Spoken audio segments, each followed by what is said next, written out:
শুভ সময় সকলকে। দিশারি এটুতে ভার্ব বিষয়ক দ্বিতীয় ক্লাসে সবাইকে জানাচ্ছি স্বাগত। আজকের আমাদের ক্লাস প্রিন্সিপাল ভার্ব এবং নন ফাইনিট ভার্ব অর্থাৎ ভার্বাল নিয়ে। আজকের ক্লাসের টপিকে থাকছে ফাইনিট ভার্বের causative, linking verb, transitive, intransitive etcetera. সেই সাথে নন ফাইনিট ভার্বের জিরান্ড, পার্টিসিপল, ইনফিনিটিভ থাকছে। তাহলে আজকের ক্লাসটা আমরা শুরু করি। প্রিন্সিপাল ভার্ব আমরা আগের ক্লাসেই জেনেছি যে একটা বাক্যে বস হিসেবে কাজ করে, অর্থাৎ একটা বাক্যকে লিড করে প্রিন্সিপাল ভার্ব আর তাকে সাহায্য করে অক্সিলিয়ারি ভার্ব। সহকারী সম্পর্কে আমরা গত ক্লাসে শিখে এসেছি এবং আজকে আমরা জানবো বসকে জানার আগে আমাদের যেটা শিখে নিতে হবে সেটা হচ্ছে অবজেক্ট এবং কমপ্লিমেন্ট সম্পর্কে। তাহলে চলো আমরা আগে সেটা একটু শিখে নিই।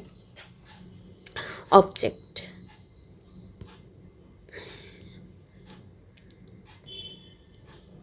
তাহলে অবজেক্ট কি? অবজেক্ট হচ্ছে কর্ম। বাংলায় যেটাকে আমরা কর্ম বলি সেটাই হচ্ছে ইংলিশে অবজেক্ট। এবার আমরা অবজেক্টটাকে চিনব কিভাবে বা বের করব কিভাবে বাক্য থেকে?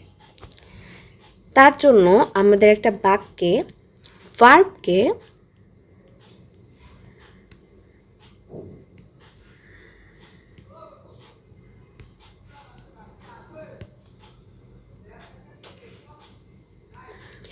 ভার্বকে আমাদের প্রশ্ন করতে হবে। কিন্তু কি দিয়ে প্রশ্ন করব? আমরা ভার্বকে প্রশ্ন করব কি অথবা কাকে দ্বারা। ইংলিশে হোয়াট অথবা হুম দ্বারা।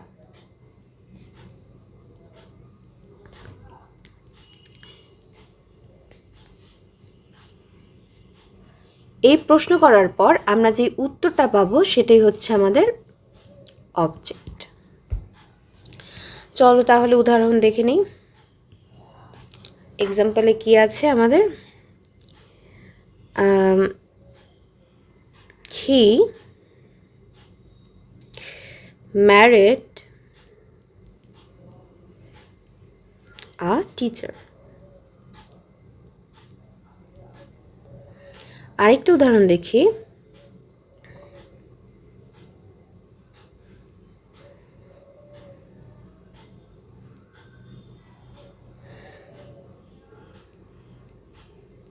সে একটা বই দিল। আমরা যদি প্রথম বাক্যটার ভার্বকে প্রশ্ন করি, হি ম্যারিড আ টিচার, অর্থাৎ সে একজন টিচারকে বিয়ে করলো। এখন আমরা যদি বিয়ে করা অর্থাৎ ম্যারিকে প্রশ্ন করি হুম দ্বারা, অর্থাৎ কাকে, এর উত্তর হিসেবে আমরা যেটা পাচ্ছি সেটা হচ্ছে আ টিচার। তাহলে আ টিচারটা হচ্ছে আমাদের অবজেক্ট।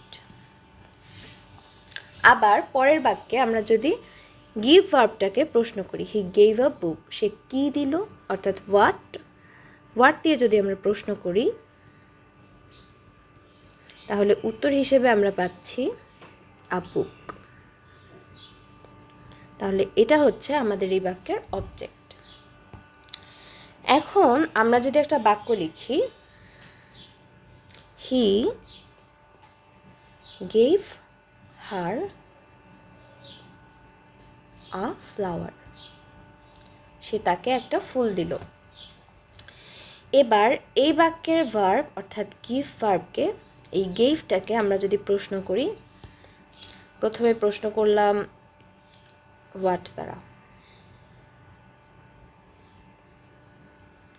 হোয়াট দ্বারা প্রশ্ন করার পর আমরা উত্তর পেলাম যে কি দিল? ফুল দিল, আ ফ্লাওয়ার। তাহলে এই ফুলটা একটা অবজেক্ট নিঃসন্দেহে।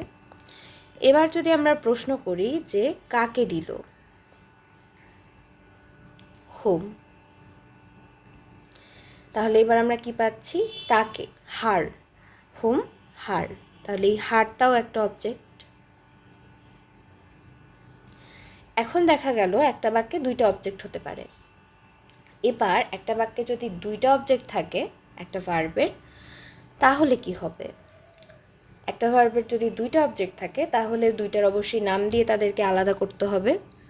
যদি নাম দিয়ে আলাদা করতে হয় তাহলে কার কি নাম?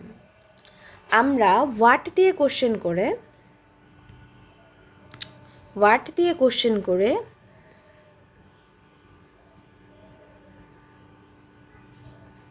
যেই উত্তরটা পাবো, যেই অবজেক্টটা পাবো, সেই অবজেক্টটা হচ্ছে ডিরেক্ট অবজেক্ট। আর আমরা whom দিয়ে কোশ্চেন করে যে অবজেক্টটা পাবো সেটা হচ্ছে আমাদের ইনডিরেক্ট অবজেক্ট।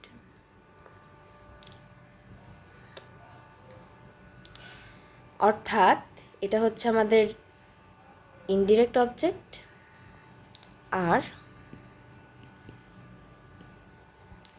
এটা হচ্ছে আমাদের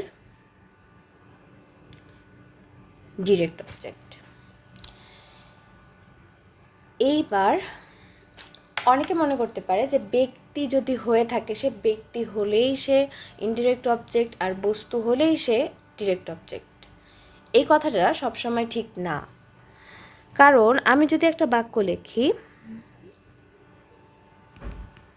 she gifted a son to her husband.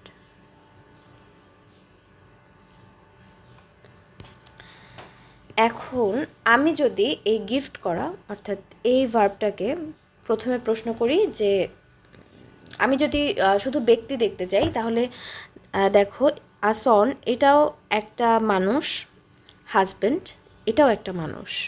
তাহলে আমরা কি দুটোকেই ডিরেক্ট অবজেক্ট বলবো না। আমরা প্রথমে প্রশ্ন করব যে হোয়াট দ্বারা কি দিল, আসন অর্থাৎ সে তার স্বামীকে একটা ছেলে সন্তান উপহার দিল, এরকমটা বোঝাচ্ছে। তাহলে আমরা যদি হোয়াট দ্বারা প্রশ্ন করি তাহলে আমরা পাচ্ছি আসন।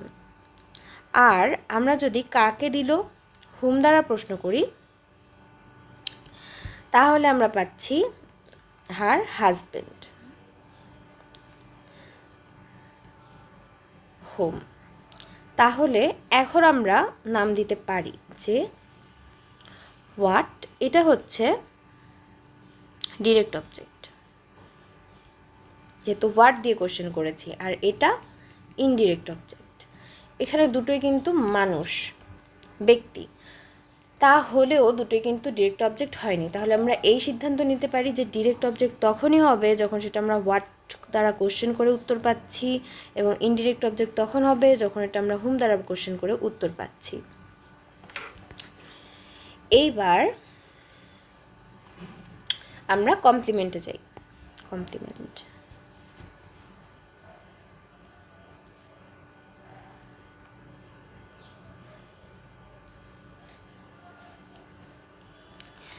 কমপ্লিমেন্টের দুটো স্পেলিং, দুটো এলোমেলো করে ফেললে খুবই সমস্যা। একটা হচ্ছে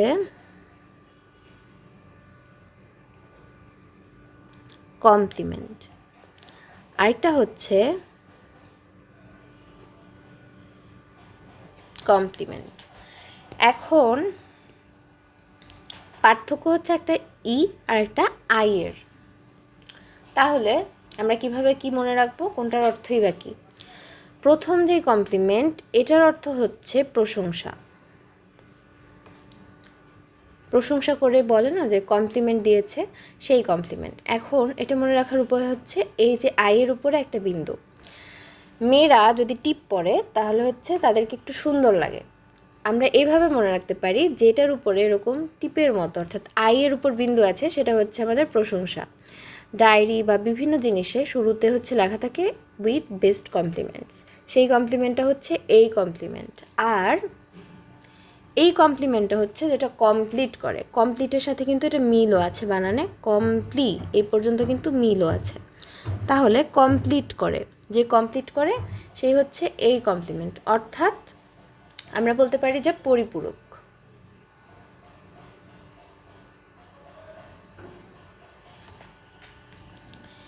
এবার আমরা কমপ্লিমেন্টের আলোচনায় ফিরে আসি। এবার আমি একটা বাক্য লিখি, হি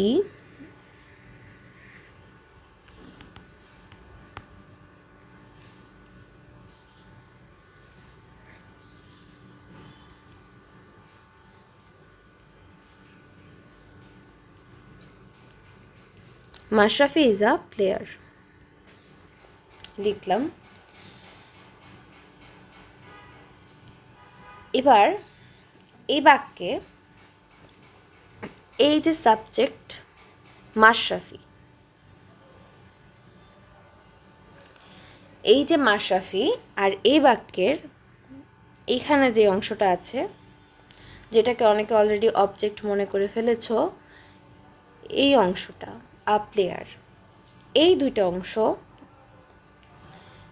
একই ব্যক্তিকে বোঝাচ্ছে নাকি আলাদা ব্যক্তিকে বোঝাচ্ছে? যে মাশরাফি সেই কিন্তু প্লেয়ার, অর্থাৎ সমান। এই মাশরাফিকেই এই প্লেয়ারটা বর্ণনা করছে, অর্থাৎ এই প্লেয়ারটাই মাশরাফি, মাশরাফি এই প্লেয়ারটা, অর্থাৎ এই দুইটা হচ্ছে ইকুয়াল। তাহলে কমপ্লিমেন্ট হচ্ছে যা আমাদের বাক্যের সাবজেক্ট অথবা অবজেক্ট সম্পর্কে অতিরিক্ত তথ্য দেয়। অতিরিক্ত তথ্য দেয় মানে কি? সেই ধারণাটাকে কমপ্লিট করে। অর্থাৎ এই যে সাবজেক্ট আর এখানে যেই জিনিসটা আছে, এই যে এটা যখন একই জিনিস হয় তখনই সেটাকে আমরা বলি কমপ্লিমেন্ট। এবার আরেকটা উদাহরণ নিলে সবাই বুঝবে। সেই উদাহরণটা হচ্ছে আই হ্যাভ আ কাউ।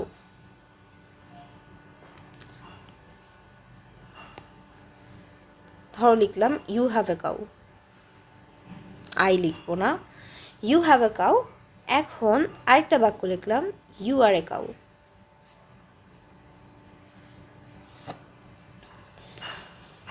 এই দুটো বাক্য দেখো, এই দুটো বাক্যের মধ্যে পার্থক্যটা কি? দুই জায়গায় ইউ কাউ, এখানে হচ্ছে দুই জায়গাতেই ইউ, সেম সাবজেক্টও সেম দুইটা বাক্যের, আর এই যে শেষ অংশটা এক্সটেনশনের, এই শেষ অংশটাও সেম। সাবজেক্ট অবজেক্ট বাদে বাক্যের আর যা কিছু থাকে ওগুলোকে হচ্ছে আমরা এক্সটেনশন বলি। সো এক্সটেনশন পার্ট এবং সাবজেক্ট দুইটাই সেম। এখন পার্থক্যটা কি? পার্থক্যটা হচ্ছে এখানে এই বাক্যের অর্থ হচ্ছে তোমার একটি গরু আছে। তাহলে এই বাক্যের অর্থে ইউ হ্যাভ এ কাউ, এখানে দেখো, এখানে এই ইউ আর এই কাউ এরা হচ্ছে সেম না। কারণ এখানে বলেছে তোমার একটি গরু আছে, গরুটা তোমার আছে, এমনটা বলেনি যে তুমি একটা গরু, অর্থাৎ তুমি। আর এখানকার এই যে এক্সটেনশনের যে কাউ, এই দুটো কিন্তু সেম জিনিসকে ইন্ডিকেট করছে না। কিন্তু পরের বাক্যটা দেখো, পরের বাক্যে ইউ আর এ কাউ, অর্থাৎ এই ইউ আর এ কাউ এই দুটা একই জিনিসকে ইন্ডিকেট করছে। ইউ যা, এ কাউও তা। অর্থাৎ এখানে ইউ এবং এ কাউ সমান, একই জিনিসকে ইন্ডিকেট করছে, কিন্তু উপরের বাক্যে ইউ আর এ কাউ দুটা ভিন্ন ভিন্ন জিনিসকে ইন্ডিকেট করছে। অর্থাৎ সাবজেক্টই এ কাউ না, কিন্তু পরের বাক্যে সাবজেক্টই এ কাউ। এটাই হচ্ছে কমপ্লিমেন্ট আর অবজেক্টের পার্থক্য। যেখানে সাবজেক্ট অর্থাৎ এই যে নাউনটা বা প্রোনাউনটা, এটাই হচ্ছে এক্সটেনশনের অংশটা, অর্থাৎ এ কাউ দুটো জিনিস সমান সমান, অর্থাৎ একই জিনিসকে ইন্ডিকেট করছে, সেক্ষেত্রে এটা হবে কমপ্লিমেন্ট, অর্থাৎ কমপ্লিট করছে ধারণাটাকে, এই ইউর ধারণাটাকে কমপ্লিট করছে। কিন্তু উপরের বাক্যে এটা হচ্ছে তোমার কি আছে, তোমার কি আছে, কী দ্বারা আমরা প্রশ্ন করে একটা জিনিস পাচ্ছি, এবং যেই জিনিসটা পাচ্ছি সেইটা এই সাবজেক্টটা সমান না, একই জিনিসকে ইন্ডিকেট করছে না, তাহলে এটা হচ্ছে অবজেক্ট। তাহলে অবজেক্টের কমপ্লিমেন্টের পার্থক্যটা কি?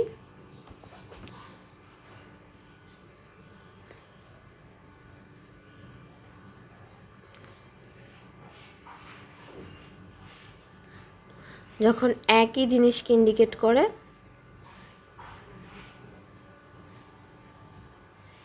তখন তা কমপ্লিমেন্ট, আর যখন আলাদা আলাদা বোঝায়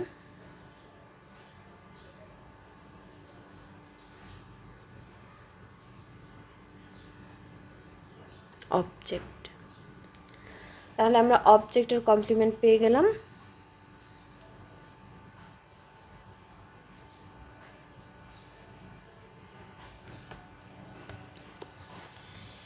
ওকে, এবার আমরা একটা এমসিকিউ দেখি। Identify the underlined item in the sentence whom do you like most. হুমটা বাক্যে কি? Subject, relative pronoun, direct object, indirect object. আচ্ছা, তাহলে আমরা বাক্যটাকে একটু দেখি। ইউ লাইক মোস্ট, তাহলে এই যে লাইকের কাজটা কে বা কারা দ্বারা যদি আমরা প্রশ্ন করি তাহলে আমরা জানি যে সাবজেক্ট পাবো। কে বা কারা, ভার্বকে আমরা কে বা কারা অর্থাৎ হু দ্বারা প্রশ্ন করে পাচ্ছি সাবজেক্ট। এটা আমরা আগের ক্লাসেই পড়েছি। তাহলে আমরা ভার্বকে লাইককে প্রশ্ন করলাম কে, কে পছন্দ করে? You subject. তাহলে হুমের কি সাবজেক্ট হওয়ার সুযোগ আছে? সুযোগ নেই, হুম সাবজেক্ট না। তাহলে বাক্যটার বাংলা কি? তুমি কাকে সবচেয়ে বেশি পছন্দ করো? তুমি কাকে সবচেয়ে বেশি পছন্দ করো? এই কাকেটাকে, এই যে হুম, এই হুমটা কি? হুমটা আমরা বাক্যের যে ভার্বটা অর্থাৎ লাইককে আমরা কাকে দ্বারা প্রশ্ন করেই কিন্তু হুম পাচ্ছি। এটা কিন্তু প্রশ্ন করাই আছে, এটা আরও সহজেই মানে প্রশ্ন করাই আছে। আমরা পড়েছি কি যে বাক্যের ভার্বকে যখন আমরা হুম অথবা হোয়াট দ্বারা প্রশ্ন করি অর্থাৎ কী বা কাকে দ্বারা, তখন আমরা অবজেক্ট পাই। এখানে প্রশ্নটা করাই আছে, শুধু প্রশ্নটা প্রশ্ন আকারে আছে। নর্মাল বাক্যে আমরা প্রশ্ন করে পাই, আর এখানে প্রশ্ন করেই দেওয়া আছে, অর্থাৎ whom do you like most, তুমি কাকে সবচেয়ে বেশি পছন্দ করো। তাহলে কাকে যেহেতু আছে তাহলে এটা অবশ্যই অবজেক্ট। কিন্তু কি অবজেক্ট? আমরা একটু আগে পড়ে এসেছি হোয়াট দ্বারা প্রশ্ন করলে সে ডিরেক্ট অবজেক্ট, আর যদি হুম দ্বারা প্রশ্ন করা হয় তাহলে সে ইনডিরেক্ট অবজেক্ট। তাহলে এটা হবে indirect object.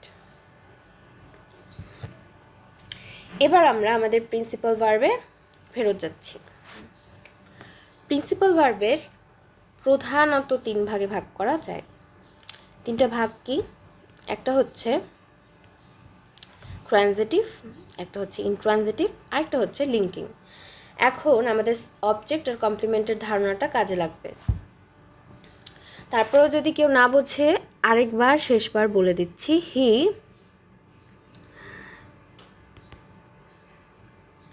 is a teacher. He married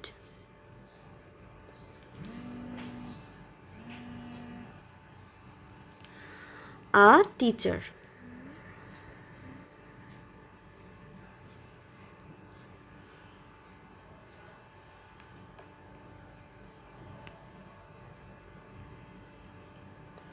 তাহলে এই 2টা বাক্যে এই যে হি, সে কাকে, সে কি? সে হচ্ছে একজন টিচার, কিন্তু এই টিচারই হচ্ছে হি, এই হি হচ্ছে টিচার। তাহলে এই 2টা সেম সেম, যেহেতু এই 2টা সেম সেম তাই আমরা বলতে পারি এটা হচ্ছে কি? বলতে পারি না, এটা কমপ্লিমেন্ট, এটা কমপ্লিমেন্টই। আর এখানে এই যে হি কাকে বিয়ে করলো? ম্যারিড আর টিচার। কাকে? হোম আর টিচার, এটা হচ্ছে অবজেক্ট। এবং হি আর এই আর টিচার এই দুটো কি সমান? না, এখানে হি টিচার না, টিচারই হি না, বরং সে একজন টিচারকে বিয়ে করেছে। এটা হচ্ছে পার্থক্য। এবার আমরা আরও 2টা বাক্য দেখি।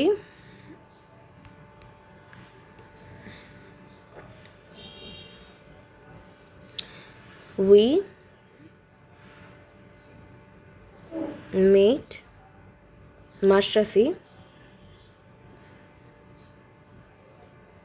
ক্যাপ্টেন। এই বাক্যে এই যে মাশরাফি আর এই যে ক্যাপ্টেন, এই দুজন কি?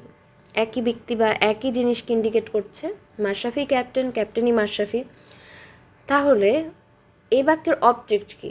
এই বাক্যের অবজেক্ট হচ্ছে আমরা কাকে বানালাম ক্যাপ্টেন, কাকে অর্থাৎ হুম দ্বারা যখন আমরা প্রশ্ন করছি তখন আমরা মাশরাফিকে পাচ্ছি। মাশরাফি কিন্তু এই বাক্যের অবজেক্ট। আর মাশরাফির এই ধারণাটাকে কমপ্লিট করেছে ক্যাপ্টেন। মাশরাফি যে ক্যাপ্টেন, সে ক্যাপ্টেন যে মাশরাফি সে। তাহলে এইটাও একটা কমপ্লিমেন্ট, কিন্তু এই কমপ্লিমেন্টটা আর এর আগে আমরা যে কমপ্লিমেন্ট দেখেছি পার্থক্য হচ্ছে আমাদের এই কমপ্লিমেন্টটা হলো অবজেক্ট কমপ্লিমেন্ট, কারণ এটা অবজেক্টের সমান, তাই এটা হচ্ছে অবজেক্ট কমপ্লিমেন্ট। এটা আমরা যখন ফ্যাক্টিটিভ ভার্ব পড়ব তখন আরও বিস্তারিত জানব অবজেক্ট কমপ্লিমেন্ট। আর এখানে যে হি ইজ এ টিচার, যেহেতু এটা সাবজেক্ট ইকুয়াল টু কমপ্লিমেন্ট ছিল, সাবজেক্টের এই এক্সটেনশনটা একই জিনিসকে ইন্ডিকেট করছে, তাই এটা ছিল সাবজেক্ট কমপ্লিমেন্ট।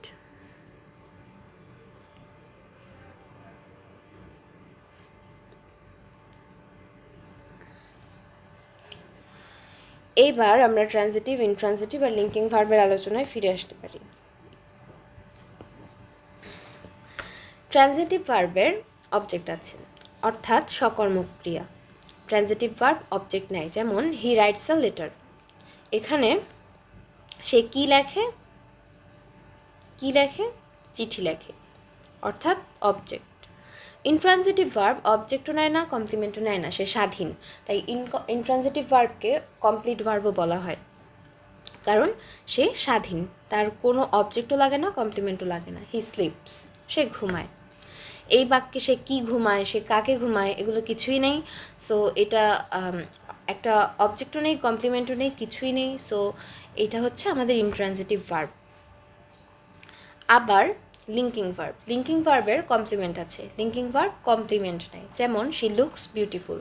এই শি আর এই যে বিউটিফুল, এই দুটো কিন্তু সেম, তাহলে এটা হচ্ছে একটা সাবজেক্ট কমপ্লিমেন্ট, কারণ এই যে সাবজেক্ট শি এবং এই যে বিউটিফুল, এই দুটা একই জিনিস, মানে একই জিনিসকে ইন্ডিকেট করছে, এরা হচ্ছে সেম। সো এটা হচ্ছে একটা কমপ্লিমেন্ট।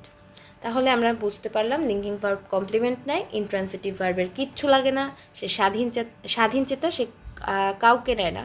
আর ট্রানজিটিভ ভার্ব হচ্ছে অবজেক্ট নেয়। এবার আমরা কিছু ট্রানজিটিভ ভার্বের টাইপ পড়ে আসি। প্রথমেই আছে কগনেট ভার্ব। কগনেট ভার্ব কি? কগনেট ভার্ব হচ্ছে আমার যেই ভার্ব থাকবে এবং যে অবজেক্ট থাকবে, এদের যে উৎপত্তিটা ইকুয়াল দিলে কেমন যেন দেখায়, ইকুয়ালটা কেটে দিই। উৎপত্তিটা একই ওয়ার্ড থেকে।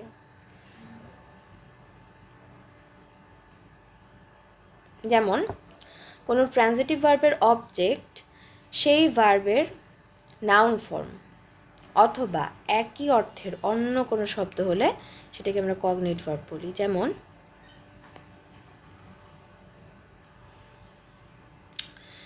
দেখো, তাহলে সেটাকে আমরা বলছি কগনেট ভার্ব, এবং অবজেক্টটিকে কগনেট অবজেক্ট বলে।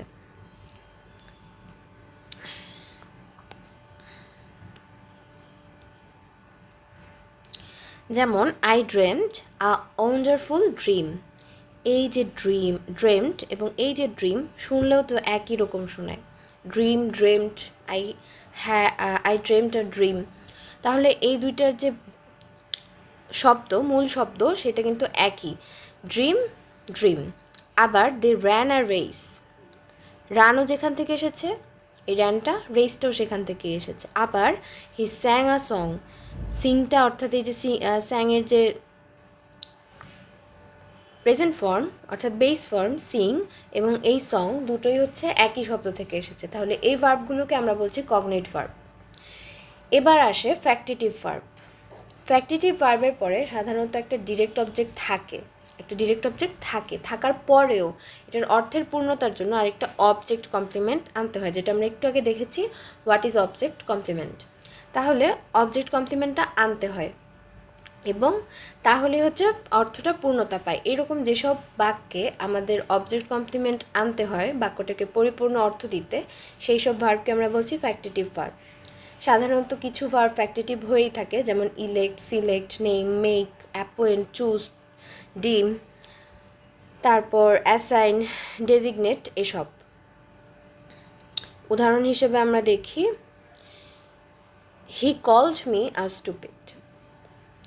সে আমাকে একটা বোকা বলল, এই বাক্যের অর্থ হচ্ছে এটা, he called me a stupid. তাহলে এই যে মি,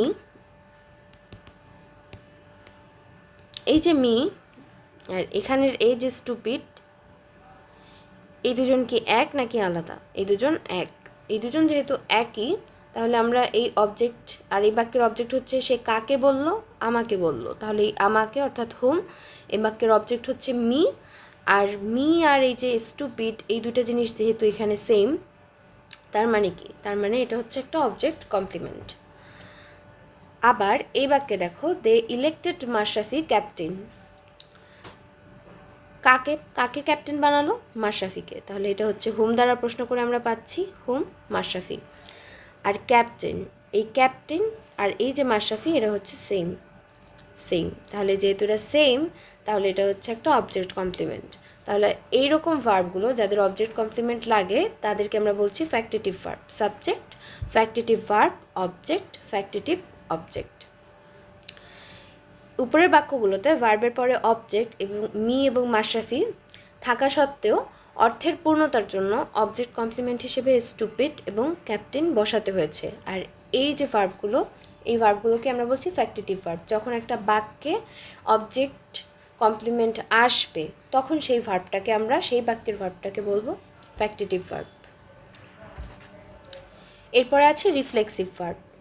যে বাক্যে অবজেক্ট হিসেবে রিফ্লেক্সিভ প্রোনাউন অর্থাৎ সেলফ অথবা প্লুরালের ক্ষেত্রে সেলফস, এটা হচ্ছে সিঙ্গুলার, সেলফ হচ্ছে সিঙ্গুলার আর সেলফস হচ্ছে প্লুরাল। সেলফ এবং সেলফস যুক্ত যে প্রোনাউনগুলো আছে ওগুলোকে আমরা বলি রিফ্লেক্সিভ প্রোনাউন। আর এই রিফ্লেক্সিভ প্রোনাউন যেসব ভার্বের অবজেক্ট হিসেবে থাকে সেগুলোকে আমরা বলি রিফ্লেক্সিভ ভার্ব। যেমন আই লাভ মাইসেলফ, এখানে মাইসেলফটা এই লাভ ভার্বের অবজেক্ট হিসেবে বসেছে, একটা রিফ্লেক্সিভ প্রোনাউন, তাই এই ভার্বটাকে আমরা বলবো রিফ্লেক্সিভ ভার্ব। আবার হি কিলড হিমসেলফ, এই কিল সাবজেক্ট ভার্বের অবজেক্ট হিসেবে বসেছে হিমসেলফ, একটা রিফ্লেক্সিভ প্রোনাউন। তাহলে এই কিল ভার্বটাকে এখন আমরা কি বলবো? এখন আমরা বলতে পারি রিফ্লেক্সিভ ভার্ব। এবার আমাদের দ্বিতীয় এমসিকিউ চলে এসেছে। ফায়ার বার্নস, আগুন পোড়ায়। What kind of verb burn is? Intransitive, transitive, causative, copulative. এই দুটো তো আমরা জানিই না, এই দুটোকে আমরা বাদ রাখলাম। এই দুটোর মধ্যে একটা হওয়া উচিত, চলো দেখি কি হয়। ট্রানজিটিভ নাকি ইনট্রানজিটিভ? ট্রানজিটিভ নাকি ইনট্রানজিটিভ? আচ্ছা, ইনট্রানজিটিভ আমাদের অবজেক্ট নেয় না, কমপ্লিমেন্টও নেয় না। ট্রানজিটিভ ভার্ব আমাদের অবজেক্ট নেয়। এই বাক্যের অবজেক্টটা কোথায়? ফায়ার বার্নস, ফায়ার কি পোড়ায়, কাকে পোড়ায়? কিছুই এখানে লেখা নেই। যেহেতু লেখা নেই, যেহেতু অবজেক্ট নেই, তাহলে ট্রানজিটিভ তো হচ্ছে না, ইনট্রানজিটিভই হবে। এটা এমনিতেও বোঝা যায়। ইনট্রানজিটিভ ভার্ব, যেহেতু কোনো অবজেক্ট নেই তাই এটা হচ্ছে একটা ইনট্রানজিটিভ ভার্ব। এবার আমরা আসবো লিঙ্কিং ভার্বে। এই যে কপুলেটিভ দেখলাম, সেই কপুলেটিভটাই হচ্ছে লিঙ্কিং ভার্ব। লিঙ্কিং ভার্বের আরেকটা নাম হচ্ছে কপুলেটিভ ভার্ব অথবা কপুলা। যে ভার্ব একটা সাবজেক্ট আর কমপ্লিমেন্টের নাউন কমপ্লিমেন্ট হতে পারে, অ্যাডজেক্টিভ কমপ্লিমেন্ট হতে পারে। সো এই যে একটা কমপ্লিমেন্টকে একটা সাবজেক্টের সাথে যুক্ত করে, সেটাই হচ্ছে লিঙ্কিং ভার্ব। এটা দ্বারা বুঝিয়েছে যে কমপ্লিমেন্টটা বাক্যের নাউন হিসেবেও কাজ করতে পারে, আবার অ্যাডজেক্টিভ হিসেবেও কাজ করতে পারে। যে সেটা ডিপেন্ড করে কীভাবে এবং কী শব্দ ব্যবহার করা হচ্ছে তার উপর, সেটা আবার ভিন্ন বিষয়। মূল কথা হচ্ছে একটা ভার্ব, যে ভার্বটা সাবজেক্ট এবং কমপ্লিমেন্টকে যুক্ত করে সেটাই হচ্ছে আমাদের লিঙ্কিং ভার্ব। লিঙ্কিং ভার্বের স্ট্রাকচারটা কীরকম হয়? সাবজেক্ট, লিঙ্কিং ভার্ব, অ্যাডজেক্টিভ অথবা নাউন কমপ্লিমেন্ট। যেমন শি ইজ বিউটিফুল অথবা শি ইজ আ স্টুডেন্ট। এখানে বিউটিফুলটা প্রোনাউনটাকে মডিফাই করছে, যে সে কেমন বোঝাচ্ছে, তাই এটা হচ্ছে অ্যাডজেক্টিভ। আর স্টুডেন্ট একটা নাউন, তাই এটা নাউন কমপ্লিমেন্ট। সো এখানে শি যে বিউটিফুলও সে, শি যে স্টুডেন্টও সে, তাই এটা হচ্ছে কমপ্লিমেন্ট, এটাই বোঝানো হয়েছে।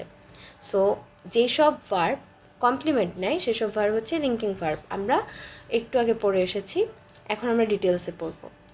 নির্দিষ্ট কিছু ভার্ব লিঙ্কিং ভার্ব হিসেবে কাজ করতে পারে। সেই ভার্বগুলো কি?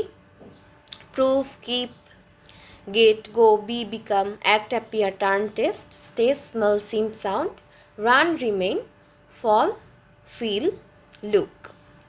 এবার এগুলোকে আমরা কিভাবে একটু শর্টকাটে মনে রাখতে পারি দেখা যাক যায় কি না। অন্তত যদি শুরুর লেটারগুলোও মনে রাখতে পারি তাহলেও আমরা অনেকটা মনে করে করে মনে রাখতে পারবো। Proof, keep. তাহলে এটাকে আমরা বানিয়ে ফেলতে পারি পিকে।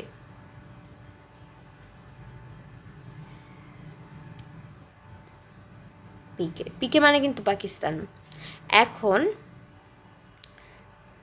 এটা হচ্ছে বি, বি দিয়ে আছে বি এবং বিকাম, এ দিয়ে আছে অ্যাক্ট, অ্যাপিয়ার, টি দিয়ে আছে টার্ন, টেস্ট, আর এস দিয়ে অনেকগুলো স্টে, স্মেল, সিম, সাউন্ড।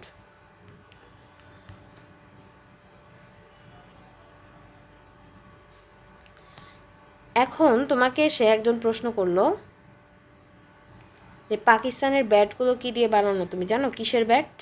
কি দিয়ে না, মানে কোথাকার ব্যাট? PK bats. তুমি বললো জি জানি। জি, যে তুমি জানো, তখন তুমি উত্তরটা বললা। উত্তরটা কি? উত্তরটা হচ্ছে আর এফ এল। তাহলে পাকিস্তানের ক্রিকেটাররা কিসের ব্যাট ইউজ করে? আর এফ এলের bat. PK bats, G R F L. তাহলে কি কি দেখে ফেললাম আমরা? Prove, keep, be, become, act, appear, turn, taste, stay, smell, seem, sound, get, go, run, remain, fall, feel, look. এইবার আমরা লিঙ্কিং ভার্বের কিছু বৈশিষ্ট্য দেখি। Maximum linking verb be verb, be ওয়ার্ডটা দ্বারা রিপ্লেস করা যায়, অর্থাৎ বি ভার্ব দ্বারা রিপ্লেস করা যায়, অর্থাৎ অ্যাম, ইজ, আর, ওয়াজ, ওয়্যার এগুলো দ্বারা রিপ্লেস করা যায়।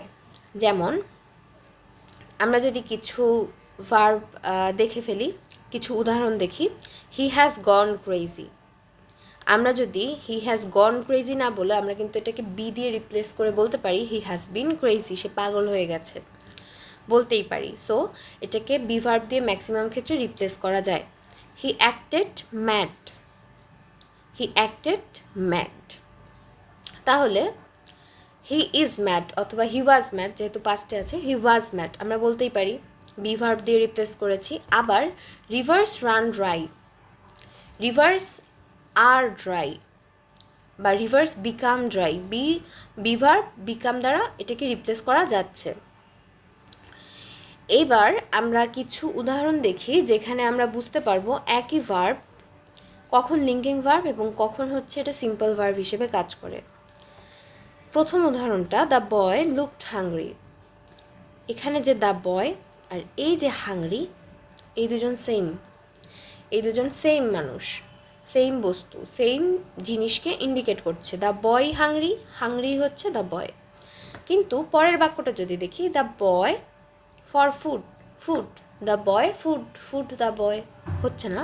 The boy looked for food মানেটা কি সেটা দেখতে হবে। এখানে বলেনি যে দ্য বয় আর ফুড বা the boy is food, the boy is food বলেনি, এখানে বলেছে the boy looked for food, ছেলেটি খাবার খুঁজছিল, ছেলেটি খাবার খুঁজেছিল। তাহলে এই যে ছেলেটি খাবার খুঁজেছিল, লুক ফর মানে হচ্ছে কি খোঁজা, তাহলে দ্য বয় আর এই যে ফুড এরা কিন্তু সেম না, এরা সেম না, কিন্তু এখানে দ্য বয় আর হাংরি কিন্তু same. The boy looked for food, ছেলেটি খাবার খুঁজেছিল, খাবারের খোঁজ করেছিল। তাহলে এই food are the boy same না, বরং ছেলেটা খাবার না, বরং ছেলেটা খাবারের খোঁজ করেছিল। তাহলে এইখানে এই দুটো সমান, অর্থাৎ এই হাংরিটা হচ্ছে কমপ্লিমেন্ট আর ছেলেটা কি খুঁজেছিল? ফুড, এটা হচ্ছে অবজেক্ট, এটা হচ্ছে আমাদের অবজেক্ট। আর আমরা এই প্রথম বাক্যের এই লুকটাকে রিপ্লেস করতে পারি বি ভার্ব দিয়ে, দ্য বয় ওয়াজ হাংরি আমরা বলতে পারি। কিন্তু এখানে দ্য বয় লুকড ফর ফুডের জায়গায় আমরা বলতে পারি না দ্য বয় ওয়াজ ফুড, কারণ এখানে বোঝায়নি যে ছেলেটাই খাবার, এখানে বোঝানো হয়েছে যে ছেলেটা খাবার খুঁজেছিল। সো লুক ফরকে আমরা এই জন্য ওয়াজ দ্বারা রিপ্লেস করতে পারি না। আমরা যদি দ্বিতীয় বাক্যটা দেখি, দ্বিতীয় বাক্যে the soup tastes good, the soup আর এই যে গুড, স্যুপটাই গুড, গুডটাই স্যুপ, কারণ বলেছে যে স্যুপের স্বাদটা এখানে কীরকম, গুড। তাহলে the soup is equal to good, good is equal to the soup. আবার এটাকে আমরা বি ভার্ব দিয়েও রিপ্লেস করতে পারি, যেমন দ্য স্যুপ ইজ গুড। কিন্তু পরেরটায় the boy taste, the boy এখানে একটা এস হবে,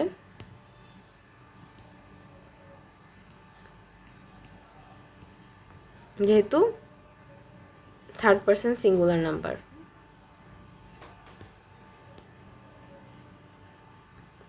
the boy tastes the soup. তাহলে এই যে দ্য বয় আর এই যে দ্য স্যুপ, এটা কি সেম? সেম না, কারণ এখানে বলেছে ছেলেটি স্যুপটা টেস্ট করলো, স্বাদ গ্রহণ করলো, গ্রহণ করে, ছেলেটি স্যুপটা স্বাদ গ্রহণ করে। The boy tastes the soup, এটা বলা হয়েছে। তার মানে এই যে the boy are the soup এটা সেম না, ইজ নট ইকুয়াল। তাহলে এটা কমপ্লিমেন্টও না, ইজ দ্য স্যুপটা এখানে কমপ্লিমেন্ট না, বরং এখানে অবজেক্ট। ছেলেটা কী টেস্ট করে? স্যুপ টেস্ট করে। আর তাছাড়া আমরা the boy is the soup বলতে পারি না, কারণ এখানে টেস্ট করার কথা বলা হয়েছে, স্যুপটাই যে দ্য বয় এটা বলা হয়নি। পরের বাক্যে হি গ্রিউ টল, এখানে হি আর টল সেম জিনিসকে ইন্ডিকেট করে, হি টল, টলই হচ্ছে হি। অন্যদিকে হি গ্রিউ ইন্টু আ টল ম্যান, এখানে হি গ্রিউ ইন্টু আ টল ম্যান, এই বাক্যে হি গ্রিউ ইন্টু আ টল ম্যান, এখানে আর টল ম্যানটা দেখে মনে হতে পারে যে তো হি এ টল ম্যান, আর টলম্যানই হি, কিন্তু বাক্যটা আমরা যদি একটু পড়ি, হি গ্রিউ ইন্টু আ টলম্যান, সে একটা লম্বা মানুষে পরিণত হলো। গ্রিউ ইন্টু, এখানে আর টলম্যানটা আসলে এই যে প্রেপোজিশনের অবজেক্ট হিসেবে কাজ করে, আর এই যে টলটা হচ্ছে এই ম্যান নাউনটাকে মডিফাই করে, অর্থাৎ এটা একটা অ্যাডজেক্টিভ আর এটা একটা নাউন। এখানে আমরা সরাসরি বলতে পারি না যে এই যে টল ম্যান এটা এই সাবজেক্টের কমপ্লিমেন্ট, কারণ যখন কমপ্লিমেন্ট হিসেবে থাকবে তখন এটা থাকতে হবে সরাসরি লিঙ্কিং ভার্বের পরপর। আর তাছাড়া he is into a tall man এভাবে আমরা রিপ্লেস করতে পারি না বি ভার্ব দ্বারা, কিন্তু হি ইজ টল এটাকে আমরা রিপ্লেস করতে পারছি, এই গ্রোটাকে আমরা বি ভার্ব দ্বারা সরাসরি রিপ্লেস করতে পারছি, হি ইজ টল। কিন্তু he is into a tall man এটা কোনো অর্থ দিচ্ছে না, হি গ্রিউ ইনটু আ টল ম্যান।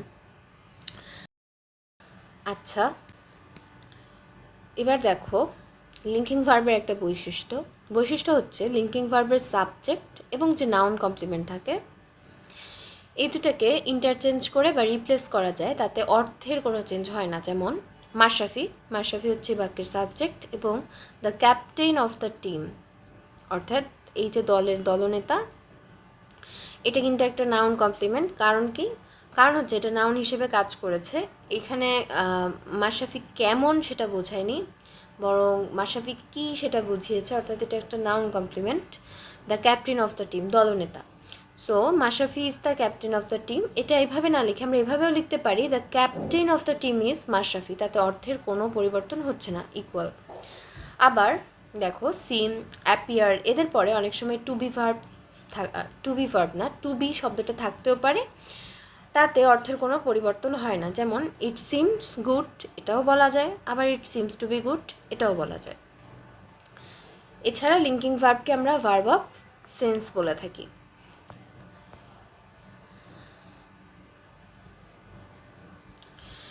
এবার দেখা যাক be as linking verb. Be হচ্ছে এমন একটা লিঙ্কিং ভার্ব যেটা আমরা সব থেকে বেশি ব্যবহার করি, প্রত্যেকটা টেন্সের মধ্যে আমরা এটা ব্যবহার করি। অ্যাম, ইজ, আর, ওয়াজ, ওয়্যার, এরপর এগুলো তো আছেই, সাথে হচ্ছে এই যে বিং, এটাও কিন্তু একটা লিঙ্কিং ভার্ব। এই যে লিঙ্কিং ভার্ব, এই বিটা কিন্তু একটা লিঙ্কিং ভার্ব। আর এখানে হচ্ছে অ্যাম, ইজ, আর, ওয়াজ, ওয়্যার, এগুলো হচ্ছে একটা অক্সিলিয়ারি হিসেবে কাজ করে, কারণ এগুলো হচ্ছে ওই টেন্সের অক্সিলিয়ারি ফরম্যাট। আর এই যে বিং, যেমন হি ইজ বিং পোলাইট, সে ভদ্র হয়ে যাচ্ছে, হি ইজ বিং পোলাইট, এই বিংটা হচ্ছে লিঙ্কিং ভার্ব। আবার আমরা যদি এই একটা বাক্য দেখি, I have been sick for 7 days, এই বাক্যটা আমাদের প্রেজেন্ট পারফেক্ট টেন্সের উদাহরণ। অর্থাৎ প্রেজেন্ট পারফেক্ট টেন্স কি, সাবজেক্ট প্লাস সিঙ্গুলার হলে হ্যাজ, আর প্লুরাল হলে কি have, subject plus third person singular হলে হ্যাজ আর প্লুরাল হলে have, subject plus have has plus হচ্ছে V3 প্লাস যা আছে তা। তো এটা হচ্ছে আমাদের প্রেজেন্ট পারফেক্ট টেন্সের স্ট্রাকচার। এখানে দেখো I subject, have auxiliary verb, been. এই বিনটা হচ্ছে বি ভার্বের V3, বি ভার্বের V3 হচ্ছে বিন। তাহলে I have been sick for 7 days, present perfect tense. আর এই যে বিনটা, এই যে বি ভার্বটা আমরা ইউজ করলাম, এটা হচ্ছে লিঙ্কিং ভার্ব। আবার সাবজেক্ট প্লাস এই যে আমরা মোডালসের পরে যে বিটা ইউজ করি, এটাও কিন্তু আমাদের লিঙ্কিং ভার্ব। এরপর আমাদের একটা অ্যাডজেক্টিভ আসে অথবা V3 আসে, V3টাও অ্যাডজেক্টিভ হিসেবেই কাজ করে, অথবা একটা নাউন কমপ্লিমেন্ট আসে, যেমন you can be happy, you can be happy, তুমি খুশি হতে পারো, এরকমটা বোঝায়। আর একটা এমসিকিউটা হচ্ছে subject plus linking verb plus complement can be found in, অর্থাৎ নিচের কোন স্ট্রাকচারে আমরা, কোন বাক্যটা আমরা এই স্ট্রাকচারটা পাচ্ছি সেটা জিজ্ঞাসা করেছে। They do not seem nervous. আচ্ছা, the telephone rang, she does not love, she will buy Anindita a gift. এখানে আমরা কি পেলাম, এটা একটা সাবজেক্ট, এতে কোনো ভুল নেই। উইল হচ্ছে আমাদের অক্সিলিয়ারি ভার্ব, বাই আমাদের মেইন ভার্ব, অনিন্দিতা কাকে দিল, অনিন্দিতাকে। হুম দ্বারা আমরা ভার্বকে প্রশ্ন করে পাচ্ছি অনিন্দিতা, তাহলে এটা হচ্ছে আমাদের একটা ইনডিরেক্ট অবজেক্ট। কি দিল, গিফট, এটা হচ্ছে ডিরেক্ট অবজেক্ট।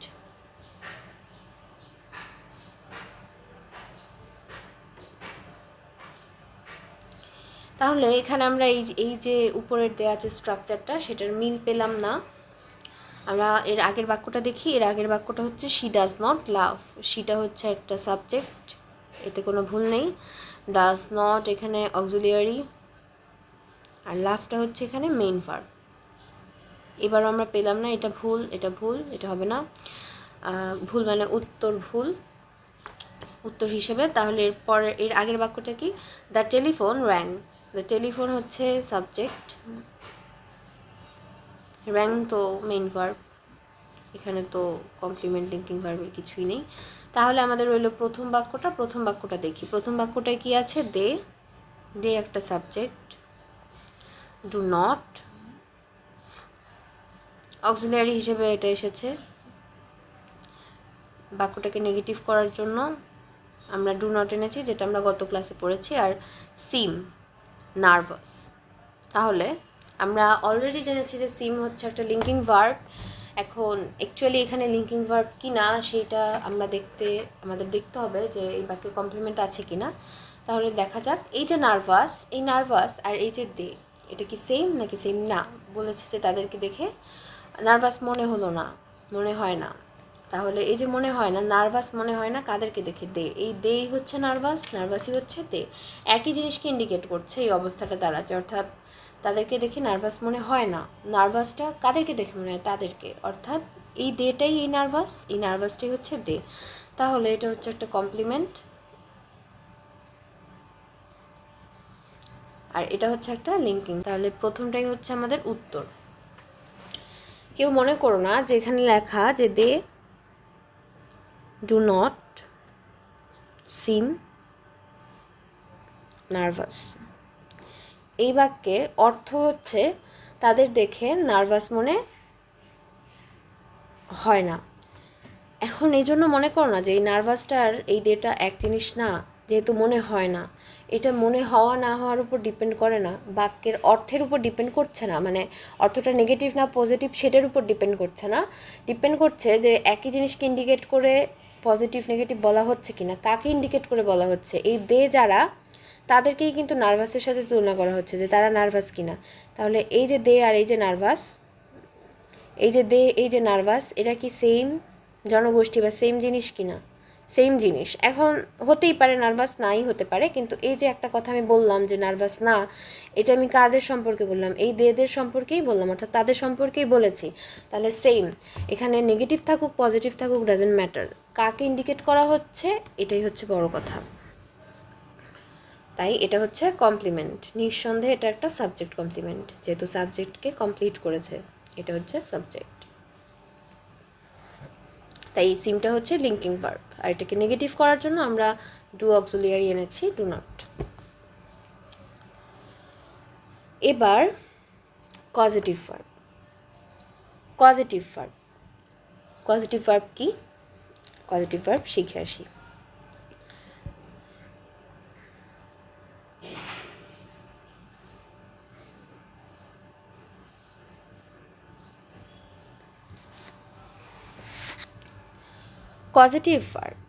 পজিটিভ ভার্ব হচ্ছে, ধরো আমরা একটা মুভি বানাবো,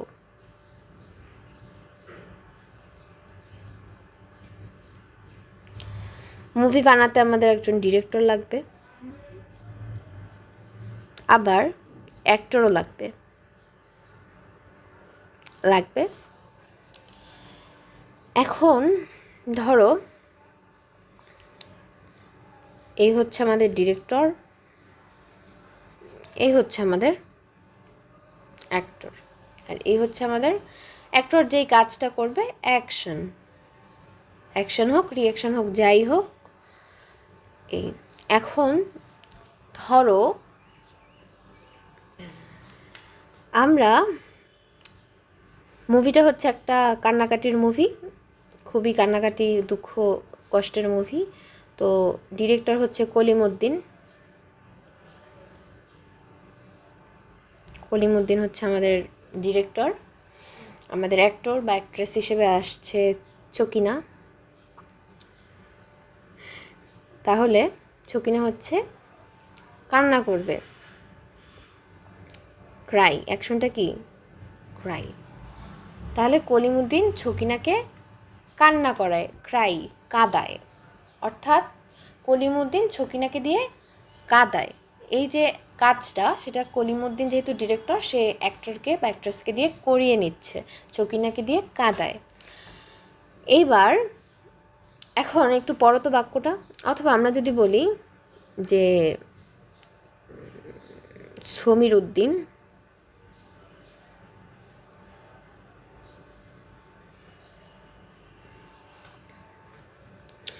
জরিনাকে হাসায়, খুবই একটা কমেডি মুভি, এখন হাসাহাসি হবে, হাসায়, জরিনাকে দিয়ে হাসায়। এখন বাক্যটা পড়ে দেখো, কলিমুদ্দিন ছকিনা ক্রাই, সমীর উদ্দিন জরিনা লাভ। এটাকে হচ্ছে কিছু একটা মিসিং কি মিসিং? ধরো কিছু একটা মিসিং, এখানে ডিরেক্টর আছে, অ্যাক্টর আছে, অ্যাকশন আছে, সবই আছে, তারপরেও কিছু একটা মিসিং। কি মিসিং?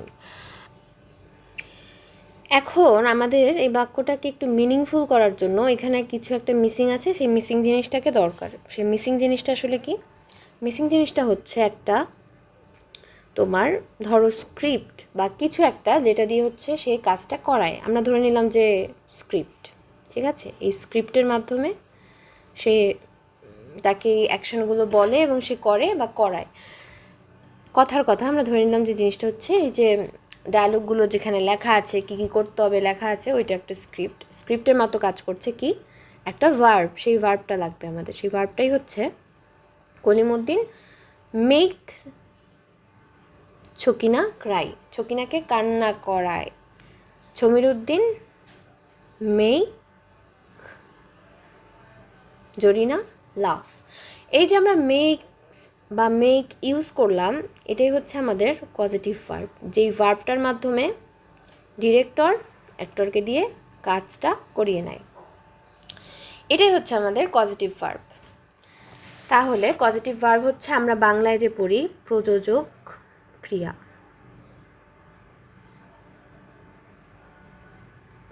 এই প্রযোজক ক্রিয়াটাই হচ্ছে পজিটিভ ভার্ব। কিছু ভার্বের একেবারে বাই ডিফল্ট পাশাপাশি, মানে হচ্ছে একদম স্বতন্ত্র পজিটিভ ভার্ব থাকে। স্বতন্ত্র পজিটিভ ভার্ব মানে এই ভার্বটার নির্দিষ্ট একটা পজিটিভ ভার্ব আছে, এক্সিস্ট করে। সেরকম কিছু ভার্ব হচ্ছে তোমার সির সাথে হচ্ছে শো, সি মানে হচ্ছে দেখা, শো মানে দেখানো, রাইজ মানে হচ্ছে ওঠা, রেইজ মানে উঠানো বা জাগানো, সাকের সাথে হচ্ছে সাকেল, নোর সাথে হচ্ছে ইনফর্ম, নো মানে হচ্ছে জানা, ইনফর্ম মানে জানানো, রিমেম্বার হচ্ছে মনে করা বা মনে রাখা, আর রিমাইন্ড মানে হচ্ছে মনে করানো, সিট হচ্ছে বসা, আর স্যাট বা স্যাটেল হচ্ছে কোনো কিছু কোনো জায়গায় বসানো বা স্থাপন করা এরকমটা। ডাইভ হচ্ছে নিজে ডুব দেওয়া, আর ডিপ হচ্ছে ডুবানো। ফল, ফেল, লাই, লে, লাই মানে হচ্ছে শোয়া, লে মানে হচ্ছে শোয়ানো। আর লার্ন হচ্ছে এই যে তোমরা এখন শিখছো আর আমি হচ্ছে শিখাচ্ছি, টিচ। আর ইট হচ্ছে ফিড, ইট মানে খাওয়া, ফিড মানে খাওয়ানো। একবার এক জায়গায় একটা গণ্ডগোল হচ্ছে, স্টুডেন্টরা গণ্ডগোল করছে ছাত্রাবাসের সামনে যে আমাদের খাবার দাবার ঠিকঠাক দিচ্ছে না, ভালো মতো দিচ্ছে না। তো এই জন্য তারা আন্দোলন সংগ্রাম করছে, খুবই উত্তেজিত জনতা। এর মধ্যে যারা হচ্ছে ম্যানেজিং কমিটির লোকজন তারা এলো, এসে একজন শান্ত করে বলছে তোমরা শান্ত হও, শান্ত হও, তোমাদেরকে যে খাওয়ানো এটা আমাদের পবিত্র দায়িত্ব, এই দায়িত্ব আমরা পালন করব। সে ইংলিশেও একটু বলছে ভাব নিয়ে যে it is our holy duty to eat you, অর্থাৎ তোমাদেরকে যে খেয়ে ফেলা এটা আমাদের নৈতিক দায়িত্ব, পবিত্র দায়িত্ব, ফিড না। সে বলছে যে ইট ইউ, ইট ইউ মানে কিন্তু খেয়ে ফেলা, আর ফিড মানে হচ্ছে খাওয়ানো। সো যদি এরকম বলে যে তোমাদের খেয়ে ফেলা, তাহলে জিনিসটা ভয়ঙ্কর হয়ে যাবে, ওই রকম যে স্টুডেন্টদের খেয়ে ফেলাটাই নাকি দায়িত্ব, না খেয়ে ফেলাটা না, খাওয়ানোটা দায়িত্ব, অর্থাৎ নট ইট, এটা হচ্ছে ফিড। তো এটাই হচ্ছে পার্থক্য, ইট হচ্ছে আমাদের সিম্পল ভার্ব আর ফিড হচ্ছে আমাদের পজিটিভ ভার্ব। এবার কিছু ভার্ব আছে যেই ভার্বগুলো সিম্পল ফর্ম এবং পজিটিভ ফর্ম সেম, এই ভার্বগুলোকে আমরা বলি লেভেল ভার্ব। তো এই ভার্বগুলো কি কি? Grow, boil, walk, fly, break, burst, form, তারপরে heal, melt, tear, transform, bake, cook, fry, move, shake, sweep, turn, drive, reverse, run, sell. একটা উদাহরণ দেই, যেমন bird flies in the sky, পাখিটি আকাশে ওড়ে। আরেকটা উদাহরণ হচ্ছে the boy flies a kite. এটার মানে হচ্ছে পাখিটি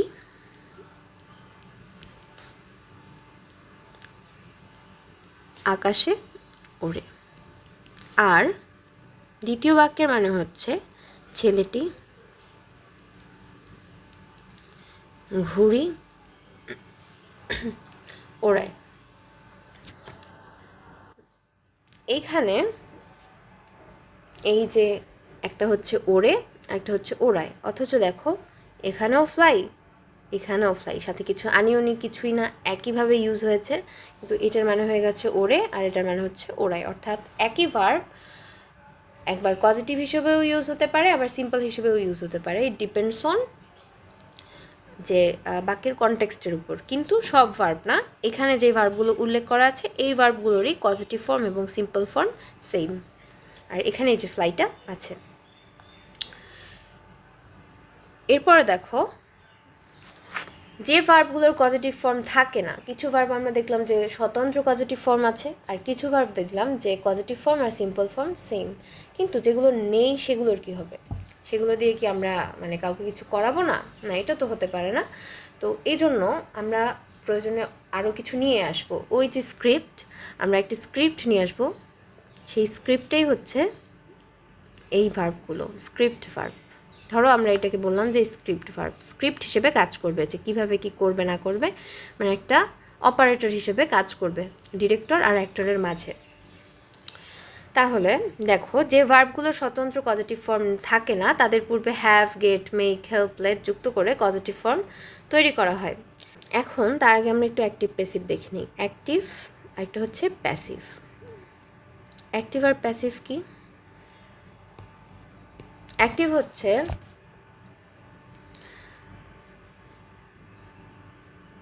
কাজটা যে করে সেই বাক্যের সাবজেক্ট,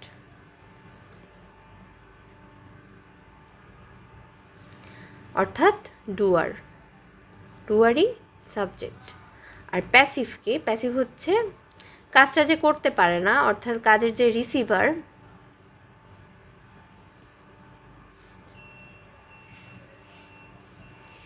অর্থাৎ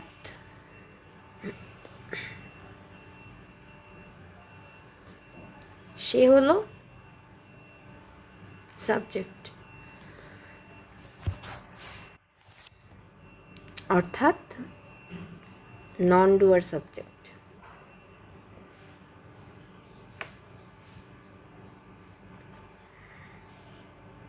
যেমন খুবই সেই পুরনো আদিকালের উদাহরণ, আই ইট রাইস। একটা হচ্ছে rice is eaten by me. এখানে এই বাক্যের সাবজেক্ট হচ্ছে আই, এই বাক্যের সাবজেক্ট হচ্ছে রাইস। এই যে খাওয়ার কাজটা কিন্তু আই করে, রাইস কিন্তু খেতে পারে না। এই যে খাওয়ার, এই যে ইটের কাজটা, এটা কিন্তু রাইস করতে পারে না, এটা করে কি? মি। কিন্তু ও সাবজেক্ট হিসেবে আছে কি? নন ডুয়ার বা রিসিভার। তাই এটা হচ্ছে আমাদের প্যাসিভ, আর এটা হচ্ছে আমাদের অ্যাক্টিভ। এ অ্যাক্টিভ আছে, কাজটা সে করছে, আর এ হচ্ছে নিষ্ক্রিয়, সে কাজটা করছে না, অযথা সাবজেক্ট হিসেবে বসে আছে। তো এই জন্য এটা হচ্ছে প্যাসিভ, আর এটা হচ্ছে অ্যাক্টিভ। সে কাজ করে। তাই যখন অ্যাক্টিভ হয় তখন তো নর্মালি সেন্টেন্স, আমাদের যে টেন্সের স্ট্রাকচার অনুযায়ী ভার্বগুলো বসে, কিন্তু যখন আমাদের প্যাসিভ হয় তখন আমরা সাধারণত B+V3 এই স্ট্রাকচারটা ইউজ করে থাকি। বি ভার্ব আনি, তারপর আমরা V3 আনি, এবং বি ভার্ব কী আসবে না আসবে সেটা ডিপেন্ড করে টেন্সের উপর, কোন টেন্সের প্যাসিভ। আর V3 হচ্ছে ভার্বের পাস্ট পার্টিসিপল ফর্ম। তাহলে আমরা দেখি হ্যাভ আর গেট।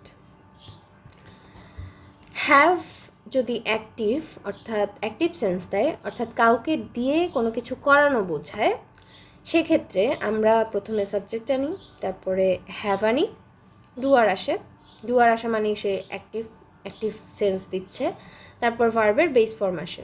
যেমন we are having him clean my house. তাহলে হ্যাভের পরে হিম এসেছে, কারণ এই যে ক্লিন, এই ক্লিনের কাজটা কে করছে? হিম করছে। তাহলে দেখো, এটা আরেকটা জিনিস হচ্ছে, এটা কিন্তু অবজেক্টিভ ফর্ম ইউজ হয়েছে প্রোনাউনের অবজেক্টিভ ফর্ম মানে হচ্ছে মি, তারপরে হিম, হার, আস, দেম, এগুলো হচ্ছে প্রোনাউনের অবজেক্টিভ ফর্ম। তাহলে we are having him clean my house, তাহলে এই যে ক্লিনের কাজটা কে করছে? হাউস করছে নাকি হিম করছে? তাহলে হি, অর্থাৎ ডুয়ারই হচ্ছে এখানে আছে, তাহলে এটা অ্যাক্টিভ সেন্স দিচ্ছে, এবং তারপরে ক্লিন হচ্ছে ভার্বের বেস ফর্মটা বসে গেছে। আবার যদি গেট হয়, গেটের ক্ষেত্রেও সবই ঠিক, শুধু একটাই ডিফারেন্স, সেটা হচ্ছে গেটের ক্ষেত্রে আমরা ভার্বের বেস ফর্ম বসাচ্ছি না, গেটের ক্ষেত্রে আমরা ডুয়ারের পরে ইনফিনিটিভ বসাচ্ছি, অর্থাৎ একটা টু আসবে, টু এর পরে ভার্বের বেস ফর্ম আসবে, এবং এটাকে আমরা বলছি infinitive. We are getting him to clean my house. আবার দেখো, হ্যাভ গেট প্লাস যদি নন ডুয়ার আসে, অর্থাৎ যদি প্যাসিভ সেন্স দেয়, তারপরে আমরা ভার্বের পাস্ট পার্টিসিপল ফর্ম অর্থাৎ V3 আনবো। We are having or getting the house decorated by him. তাহলে এই যে ডেকোরেশনের কাজটা, এটা কিন্তু হাউস করছে না, কিন্তু দেখো হ্যাভ এবং গেটের পরে দ্য হাউস অর্থাৎ নন ডুয়ার বা রিসিভার চলে এসেছে, তাই আমরা এরপর V3 দিচ্ছি, ডেকোরেটেড, তারপর ওই বাই হিম কার দ্বারা হচ্ছে সেটা দিয়ে দিলাম। তাহলে এই ক্ষেত্রে নন ডুয়ারের ক্ষেত্রে যখন প্যাসিভ সেন্স দিচ্ছে তখন নন ডুয়ার, এবং নন ডুয়ারের ক্ষেত্রে স্ট্রাকচারটা হচ্ছে হ্যাভ গেট হবে, তারপরে নন ডুয়ার আসবে, তারপরে ভার্বের পাস্ট পার্টিসিপল ফর্ম আসবে। এবার আমরা দেখি মেক। মেক মানে হচ্ছে ফোর্স করা, ইনসিস্ট করা, কম্পেল করা, অর্থাৎ কাউকে বাধ্য করা। এখানে আসলে কাউকে কোনো কিছু করতে বাধ্য করা বোঝায়। ইনসিস্ট মানে জোরাজুরি, কম্পেল মানে বাধ্য করা, ফোর্স মানে তো বল প্রয়োগপূর্বক কোনো কিছু করানো, এরকমটা বোঝায়। সাবজেক্ট প্লাস মেক যে কোনো টেন্সে ইউজ হতে পারে। যেই টেন্সে আমি ইউজ করতে চাই মেকের সেই টেন্সের ফর্মেটটা আমরা লিখব। তারপরে আসবে ডুয়ার, তারপরে আসবে ভার্বের বেস ফর্ম। যেমন Mashrafe made him do the work. Mashrafe তাকে দিয়ে কাজটা করিয়েছিল। মেড আমরা পাস্ট ইনডিফিনিটে ইউজ করেছি। পাস্ট ইনডিফিনিট অর্থাৎ সাবজেক্ট প্লাস V2। আবার Mashrafe has made his sister sing a song. মেকের পর এখানে কি বসেছে? এই যে ডুয়ার বসেছে, হিজ সিস্টার, তারপরে এই দেখো ভার্বের বেস ফর্ম বসেছে। এটা হচ্ছে আমাদের প্রেজেন্ট পারফেক্ট টেন্স। উপরেও লিখেছি subject plus have has. Have হবে থার্ড পারসন সিঙ্গুলারে, হ্যাভ হবে অন্যান্য ক্ষেত্রে V3। এটা হচ্ছে প্রেজেন্ট পারফেক্ট। প্রেজেন্ট পারফেক্টের স্ট্রাকচার এটা, আর এটা হচ্ছে পাস্ট ইনডিফিনিটের স্ট্রাকচার। তো Mashrafe has made her sister sing a song. এই পর্যন্ত এটা হচ্ছে, এই যে আমরা প্রেজেন্ট পারফেক্ট ইউজ করতে চেয়েছি তাই প্রেজেন্ট পারফেক্টের স্ট্রাকচার দিয়েছি। You are making me stop here, এটা হচ্ছে কোথায় আছে? প্রেজেন্ট কন্টিনিউয়াসে আছে, কারণ প্রেজেন্ট কন্টিনিউয়াসের ফর্মেট হচ্ছে subject plus am is are plus ভার্বের সাথে আইএনজি। তাহলে you are making me stop here. Are making এখানে আছে আর, যেহেতু ইউ বসেছে আর তারপর ভার্বের সাথে আইএনজি দিয়ে আমরা প্রেজেন্ট কন্টিনিউয়াসে জিনিসটা ইউজ করেছি। You are making me stop here, তারপর নন ডুয়ার এসেছে এবং তারপর ভার্বের বেস ফর্ম দিয়েছি। এবার দেখো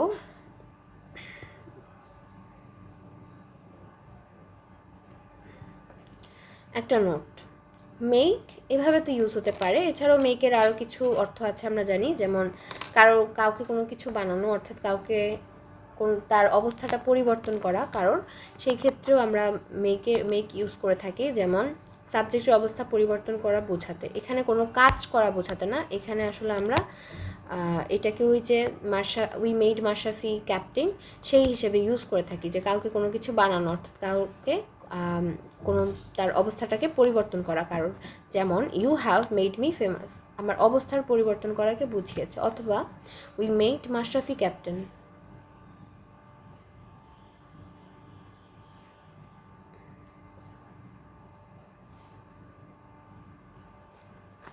এক্ষেত্রে কোনো একটা কিছু বানানো বা তার অবস্থার পরিবর্তন করাকে বোঝানো হয়েছে।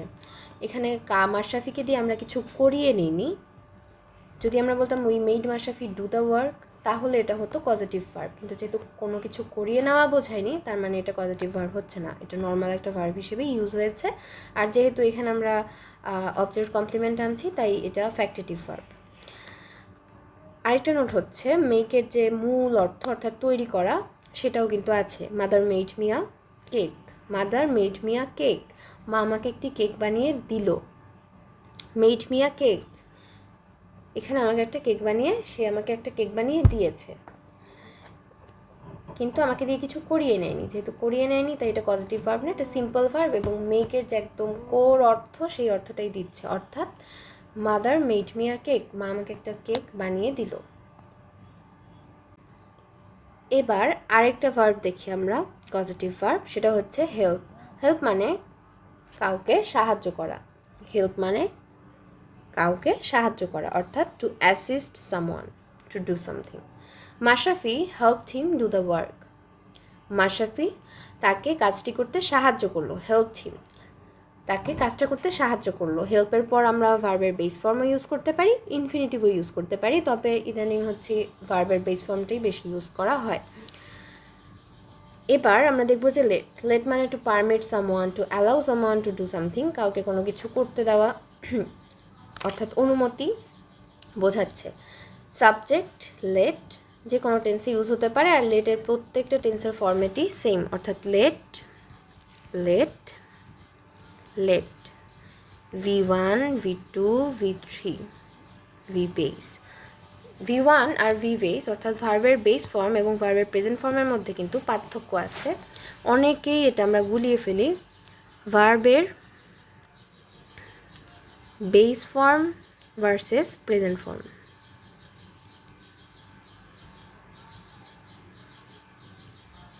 কী পার্থক্য? ভার্বের বেস ফর্মে হচ্ছে একদম কোর ভার্বটা, অর্থাৎ আমরা যদি একটা ভার্ব নেই ভি ভার্ব, এটা দিলে বেশি বোঝা যায়। বি ভার্বটা হচ্ছে বেস, বি হচ্ছে এই ভার্বটার বেস ফর্ম। কিন্তু প্রেজেন্ট ফর্মে যখন আমরা প্রেজেন্ট টেন্সে ইউজ করি ওইটাই হচ্ছে প্রেজেন্ট ফর্ম, যেমন অ্যাম, ইজ, আর, এগুলো হচ্ছে প্রেজেন্ট ফর্ম। আবার আমরা যদি একটা ভার্ব নেই গো, এটা হচ্ছে ভার্বের বেস ফর্ম। এখন প্রেজেন্ট ফর্মে দুই রকম হতে পারে, গো হতে পারে আবার গোজও হতে পারে। এই গোটা কখন গো হচ্ছে যখন এটা প্লুরাল নাউনের সাথে বা সাবজেক্টটা যখন প্লুরাল হয়, আর গোস কখন যখন হচ্ছে থার্ড পারসন সিঙ্গুলার নাম্বার হয়, তখন হচ্ছে আমরা গোস ইউজ করি। তো এই গোটা দেখে আমরা অনেকে মনে করি প্রেজেন্ট ফর্ম আর বেস ফর্ম এক, যখন প্লুরালের সাথে ব্যবহার হয়, প্লুরাল সাবজেক্টের সাথে, প্লুরাল পার্সনের সাথে, তখন কি হয়, তখন আমরা মনে করি যে বেস ফর্ম আর প্রেজেন্ট ফর্মটা সেম। কিন্তু বেস ফর্ম আর প্রেজেন্ট ফর্ম কিছু ক্ষেত্রে সেম দেখালেও আসলে এই দুটার মধ্যে কিছু পার্থক্য আছে। তো পার্থক্যটা আমরা দেখলাম। গোটাকে আমরা এই জন্য আমরা বলবো ভার্বের বেস ফর্ম, আমরা প্রেজেন্ট ফর্ম বলবো না। যে বেস ফর্মের জায়গায় আমরা কিছু কিছু ক্ষেত্রে বলে ফেলি যে প্রেজেন্ট ফর্ম, এটা আমরা বলবো না, আমরা বেস ফর্ম বলবো।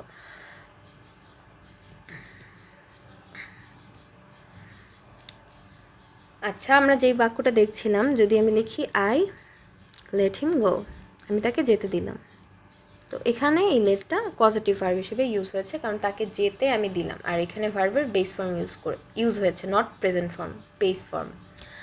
এবার এমসিকিউটা দেখি। He made his children dash their homework every afternoon. Make আছে, মেক যেহেতু আছে, মেক ভার্বটা। এরপর হিজ চিলড্রেন, এখানে একটা ভার্ব লাগবে, dash their homework every afternoon. Do verb হবে, যেহেতু প্রত্যেকটা অপশনই ডু। কোনটা হবে? মেকের পর আমরা পজিটিভ ভার্ব হিসেবে যখন ইউজ করি, এরপর ডুয়ার আছে, কারণ এই কাজটা কে করছে? কাজটা অবশ্যই চিলড্রেনই করছে, হোমওয়ার্কের কাজটা। তো ডুইং হবে না, টু ডু হবে না, ডানও হবে না, বেস ফর্ম বসবে, অর্থাৎ ডু হবে। He made his children do their homework every afternoon.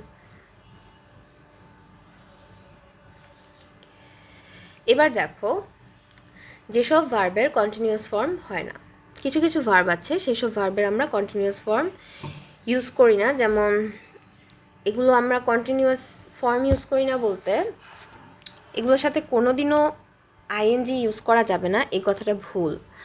ING use করা যাবে, আইএনজি ইউজ করা যাবে, কিন্তু কন্টিনিউয়াস টেন্সে ইউজ করা যাবে না।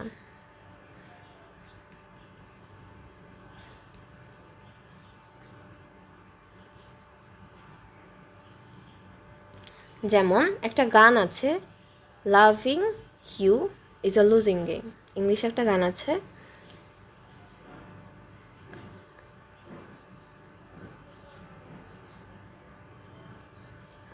তাহলে এখানে আমরা লাভের সাথে, এখানে লাভ কিন্তু আছে, এই যে লাভ আছে, কিন্তু আমরা লাভের সাথে কিন্তু আইএনজি ইউজ করছি, আইএনজি কিন্তু ইউজ করা যাবে, কিন্তু আমরা এটা লিখতে পারবো না আই অ্যাম লাভিং ইউ, এটা আমরা লিখতে পারবো না, আমাদের লিখতে হবে আই লাভ ইউ। অর্থাৎ আমরা কন্টিনিউয়াস টেন্সে ইউজ করতে পারবো না, আইএনজি যে ইউজ করতে পারবো না এমন না, আমরা কন্টিনিউয়াস টেন্সে ইউজ করতে পারবো না, এটাই বলা হয়েছে। তো এই ভার্বগুলোর সাথে আমরা কন্টিনিউয়াস টেন্স ইউজ করি না, এগুলোকে আমরা বলি হচ্ছে স্ট্যাটিক ভার্ব। এবার আমরা দেখব যেসব ভার্বের সাথে সহজাতভাবে ইনফিনিটিভ বসে, অর্থাৎ টু প্লাস ভার্বের বেস ফর্ম বসে।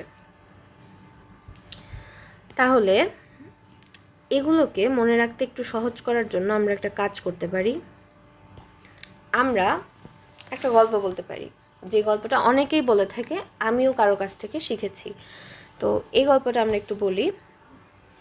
ধরো একজন লোক তার প্রেমিকাকে চিঠি লিখছে। কি চিঠি লিখছে? প্রেমিকার নাম হচ্ছে আশা। সে লিখছে, প্রিয় হোপ, অর্থাৎ প্রিয় আশা, আমি তোমাকে জিজ্ঞাসা করছি, তুমি কি আমাকে ভুলে গেছো? তোমাকে জিজ্ঞাসা করছি, তুমি কি আমাকে ভুলে গেছো? আমি তোমাকে চাই। আমার ইন্টেনশন হচ্ছে তুমি। আমার সব লক্ষ্য, ইচ্ছা, ডিজায়ার তুমি। আমার একমাত্র ডিমান্ড তুমি। আমি ডিসাইড করে ফেলেছি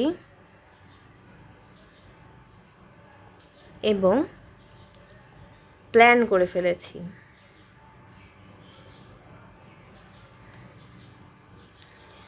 আই সুয়ার, আমি প্রতিজ্ঞা করছি যে আমি সব কিছু অ্যারেঞ্জ এবং ম্যানেজ করে ফেলবো, অর্থাৎ তোমাকে পাওয়ার জন্য যা কিছু প্রয়োজন।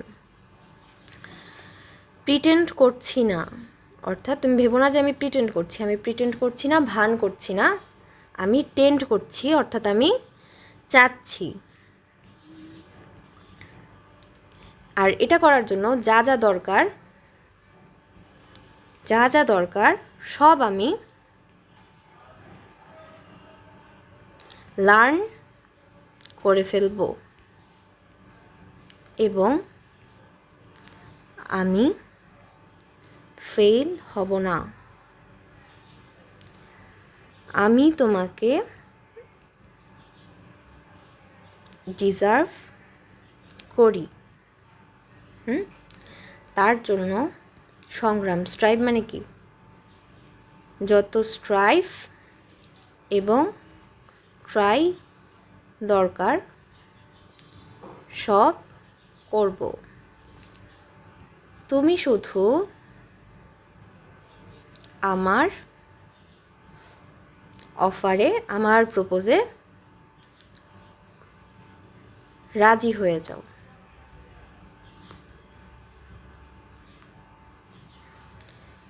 অ্যাগ্রি করো আমার সাথে।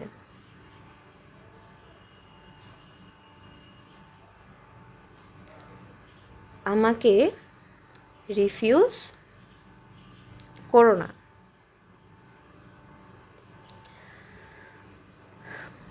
আমি তোমার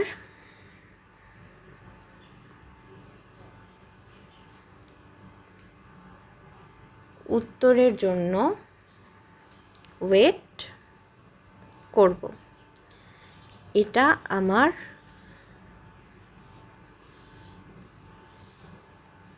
প্রমিস। তারপর সে লিখল ইতি বল্টু। তাহলে ইতি বল্টু, আর এই ইতি বল্টুর এই ভার্বগুলোর পরে ইনফিনিটিভ বসে, অর্থাৎ 2+ ভার্বের বেস ফর্ম বসে। তাহলে আমরা জেনে নিলাম সেই বল্টু ভার্বগুলো।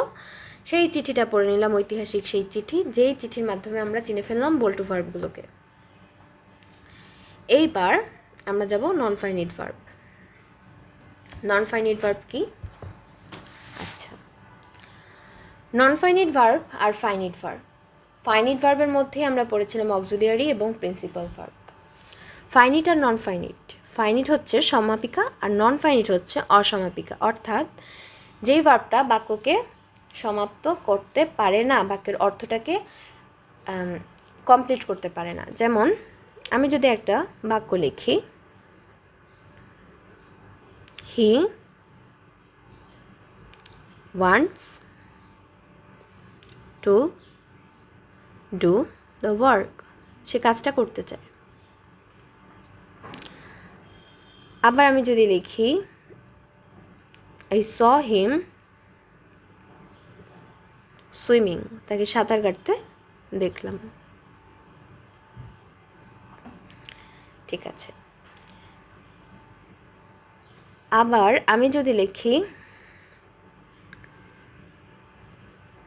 হি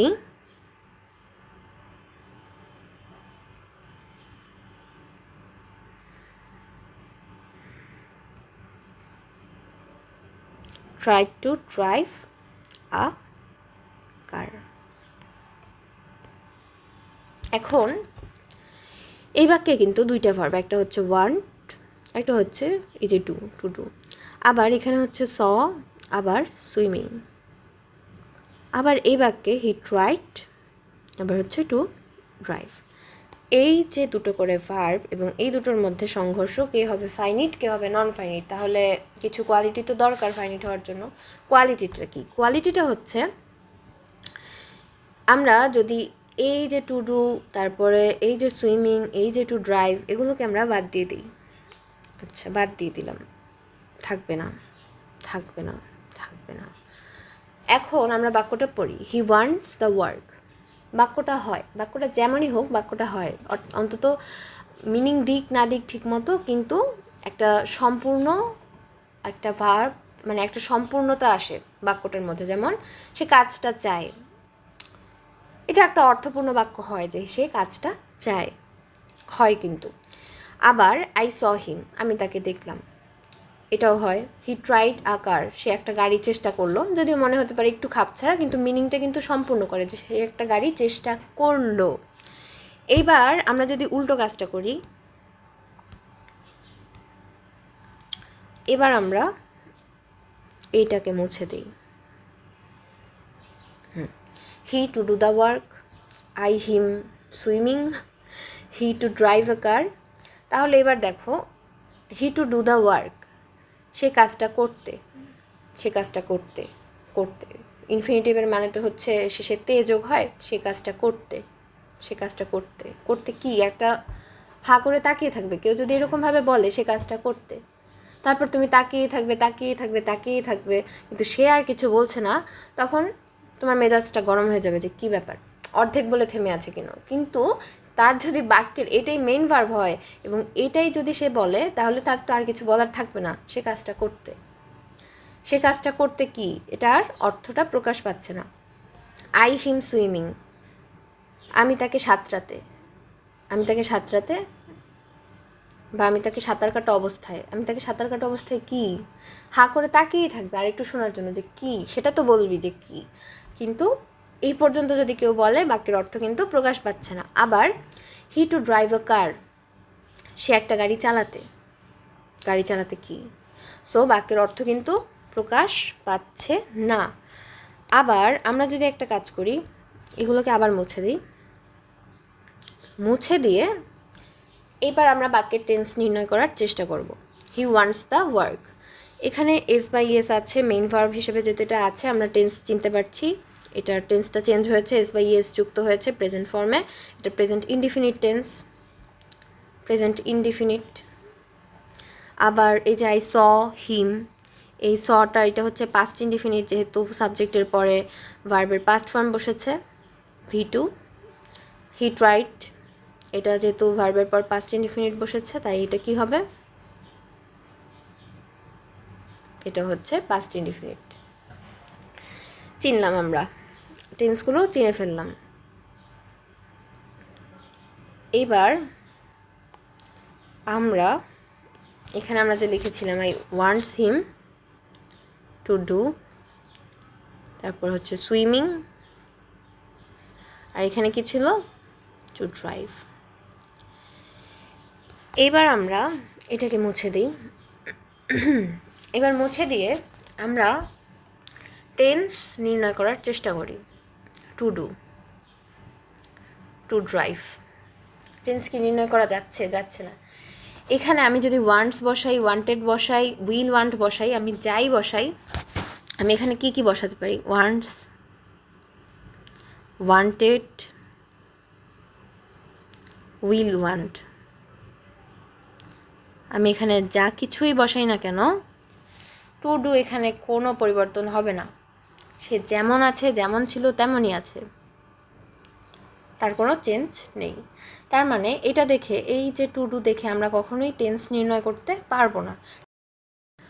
তাহলে দেখো নন ফাইনিট ভার্বের দুইটা বৈশিষ্ট্য। এক, এই ভার্বটা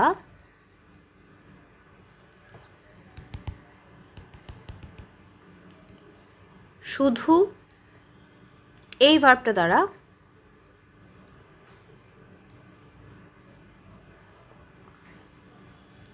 বাক্যের অর্থ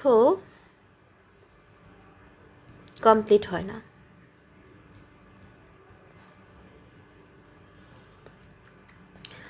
আরেকটা হলো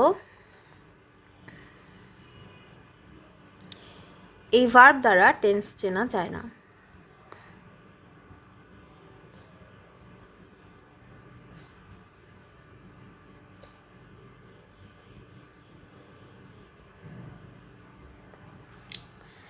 নন ফাইনিট ভার্ব মূলত তিন ভাগে ভাগ করা যায়, জেরান্ড, পার্টিসিপল, আরেকটা হচ্ছে ইনফিনিটিভ। এবার আমরা ওকে এটা কমপ্লিট করে দিই, নাহলে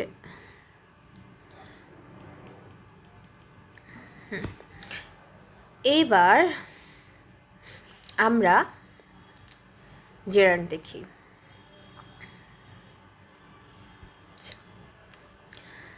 জেরান্ড হচ্ছে নাউন। জেরান্ড সবসময় নাউন হিসেবে কাজ করবে বাক্যে, এবং এটার ফরম্যাটটা হবে verb plus ING. Verb plus ING যখন নাউনের কাজ করে তখন তাকে জেরান্ড বলে। যেমন reading books is my favourite hobby, এখানে রিডিং এটা হচ্ছে নাউন, কারণ এটা বাক্যের সাবজেক্ট। আর spending may make us happy or unhappy, এটাও হচ্ছে নাউন হিসেবে কাজ করেছে, কারণ বাক্যের সাবজেক্ট নাউন হয় অথবা প্রোনাউন হয়। The ballerina taught us dancing, dancing, taught us dancing, আমাদের কি শেখালো, কি শেখালো, ওয়ার্ড দ্বারা আমরা ভার্বকে প্রশ্ন করেছি, প্রশ্ন করে উত্তর পেয়েছি ড্যান্সিং, অর্থাৎ এটা হচ্ছে একটা ডিরেক্ট অবজেক্ট, আর অবজেক্ট সবসময় নাউন অথবা প্রোনাউন হয়। আবার she is afraid of flying, প্রেপোজিশনের পর, এটা হচ্ছে একটা প্রেপোজিশন আর এটাও হচ্ছে একটা নাউন। প্রেপোজিশনের পর যদি একটা ওয়ার্ড থাকে সেটা হচ্ছে নাউন। আমরা পেয়ে গেলাম সেই ওয়ার্ডটা। এবার দেখো পজিশন অফ জিরান্ড, অর্থাৎ বাক্যে জিরান্ড কী কী হিসেবে ব্যবহৃত হতে পারে। আরেকটা হচ্ছে নাউন যে যে জায়গায় বসতে পারে, জিরান্ডও কিন্তু সেই সেই জায়গায় বসতে পারে, কারণ জিরান্ড কিন্তু নাউন, অ্যাকচুয়ালি নাউন হিসেবেই ব্যবহৃত হয়। ভার্ব প্লাস আইএনজি ফরম্যাটটা যখন নাউন হিসেবে ব্যবহৃত হয় বাক্যে, তখনই ওটা হচ্ছে জিরান্ড। তাহলে আমরা দেখি, reading is an excellent hobby, subject হিসেবে বসতে পারে, এখানে এটা সাবজেক্ট হিসেবে বসেছে, কারণ নাউন বা প্রোনাউন সাবজেক্ট হিসেবে বসে, সাবজেক্ট সবসময় নাউন বা প্রোনাউন হয়। আবার object of A transitive verb, অর্থাৎ ট্রানজিটিভ ভার্বের অবজেক্ট হিসেবেও বসতে পারে। যেমন হি রিগ্রেটস রিফিউজিং হার প্রপোজাল, সে কি রিগ্রেট করলো, এই যে রিফিউজিং হার প্রপোজাল, এটা হচ্ছে আমাদের জিরান্ড, যে কি রিফিউজিং হার প্রপোজাল, কোনটা আমরা যদি কি দ্বারা প্রশ্ন করি এটা পাচ্ছি, তাহলে এই পুরোটা হচ্ছে আমাদের ডিরেক্ট অবজেক্ট, এবং এটা কি, এইটা হচ্ছে আমাদের জেরান্ড। আবার অবজেক্ট অফ এ প্রিপোজিশন, অর্থাৎ প্রিপোজিশনের পরে যে একটা ওয়ার্ড বসে, প্রিপোজিশনের পরে নাউন বসতে পারে, সুতরাং জেরান্ডও বসতে পারে। So I have no objection to walking, টুটা হচ্ছে এখানে প্রিপোজিশন আর ওয়াকিংটা হচ্ছে এখানে নাউন, জেরান্ড। আবার subject complement, Mashrafe's favourite activity is reading, এটা হচ্ছে প্লেইং হওয়া উচিত কিন্তু এটা রিডিং, যাই হোক। Subject complement, Mashrafe's favourite activity is reading, তাহলে এখানে আমরা পেলাম পুরো সাবজেক্ট কি, মাশরাফিজ অ্যাক্টিভিটি, মাশরাফিজ অ্যাক্টিভিটি কি রিডিং। তাহলে এই রিডিংটা আর মাশরাফিজ ফেভারিট অ্যাক্টিভিটিটা সেম জিনিস, যেহেতু সেম জিনিস তাহলে এটা কি, এটা হচ্ছে কমপ্লিমেন্ট। তাহলে কমপ্লিমেন্ট অর্থাৎ নাউন কমপ্লিমেন্ট হিসেবেও জিরান্ড বসতে পারে, নাউন কমপ্লিমেন্ট। এইবার আমরা দেখি after determiner and adjective. Determiner এবং অ্যাডজেক্টিভের পরে বসতে পারে আ লিটল লার্নিং, এটা হচ্ছে একটা লিটল হচ্ছে এখানে একটা অ্যাডজেক্টিভ অথবা বলতে পারি আমরা ডিটারমিনার। সো এই যে এটার পরেও হচ্ছে নাউন বসেছে, অর্থাৎ নাউন হিসেবে নাউন যে সকল জায়গায় বসতে পারে সেই সকল জায়গায় আমরা জিরান্ডকে দেখতে পাই, এটাই হচ্ছে মূল কথা।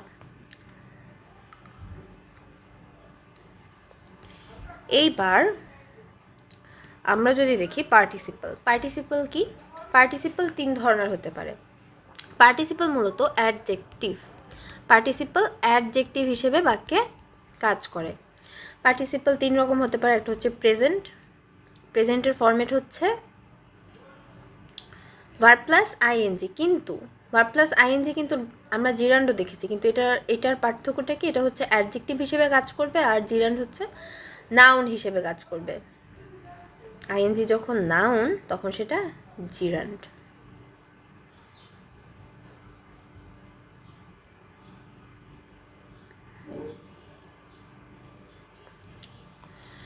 আর পাস্টের ক্ষেত্রে কি, পাস্টের ক্ষেত্রে হচ্ছে V3 পাস্ট পার্টিসিপল, আর পারফেক্ট পার্টিসিপল কেমন, হ্যাভিং প্লাস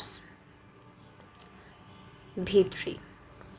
আমরা জানি যে পারফেক্টে সবসময় হ্যাভ ভার্বটার একটা উপস্থিতি থাকেই পারফেক্ট টেন্সের ক্ষেত্রে। সো সেই হিসেবে আমরা মনে রাখতে পারি পারফেক্ট পার্টিসিপলের একটা বৈশিষ্ট্য হচ্ছে হ্যাভিং প্লাস V3।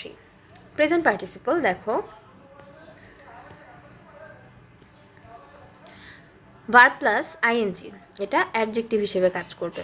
এক্সাম্পল যেমন the boys standing by the road were my friends, রাস্তায় যে ছেলেগুলো দাঁড়িয়েছিল বা রাস্তায় দাঁড়িয়ে থাকা ছেলেগুলো ছিল আমার বন্ধু। তাহলে এই যে স্ট্যান্ডিং, স্ট্যান্ডিংটা দ্য বয়েজকে মডিফাই করছে, কেমন ছেলে, রাস্তায় দাঁড়িয়ে থাকা ছেলেগুলো, স্ট্যান্ডিং বাই দ্য রোড, রাস্তায় যেই ছেলেগুলো দাঁড়িয়েছিল, ওয়ার মাই ফ্রেন্ডস। আবার we see people quarrelling and fighting with each other, quarrelling and fighting with each other. We see people, people কী করছে, কোয়ারেলিং অ্যান্ড ফাইটিং, তাহলে পিপলের অবস্থাটা বোঝাচ্ছে, পিপলের অবস্থা কীরকম, কোয়ারেলিং অ্যান্ড ফাইটিং। এখানে কিন্তু বলেনি যে we see people are quarreling and fighting, যদি আর থাকতো তাহলে এগুলো আবার ভার্ব হয়ে যেত, কারণ সেখানে প্রেজেন্ট কন্টিনিউয়াস টেন্স হয়ে যেত, কিন্তু এটা কিন্তু কোনো মেইন ভার্ব নেই, এখানে এগুলো পার্টিসিপাল হিসেবে আছে আইএনজি, এবং যেহেতু পিপলের অবস্থা বোঝাচ্ছে তাই এটা হচ্ছে অ্যাডজেক্টিভ, অ্যাডজেক্টিভ হিসেবে কাজ করলে এটা অবশ্যই পার্টিসিপাল। এবার আমরা নোট দেখে নিই। দেখো, দুটো কাজের মধ্যে যে কাজটা আগে হবে সেটা হবে প্রেজেন্ট পার্টিসিপাল, আর যেটা পরে হবে সেটা হবে মূল সেন্টেন্স। যেমন closing the door I went away, এখানে মূল বাক্যটা কী ছিল, আই ক্লোজড দ্য ডোর, প্রথমে আমি দরজাটা আটকালাম, দেন তারপর আমি চলে গেলাম, আই ওয়েন্ট অ্যাওয়ে। তাহলে প্রথমে দরজাটা আটকালাম তারপর চলে গেলাম, তাহলে কোন কাজটা আগে হয়েছে, ডোর ক্লোজ করার কাজটা।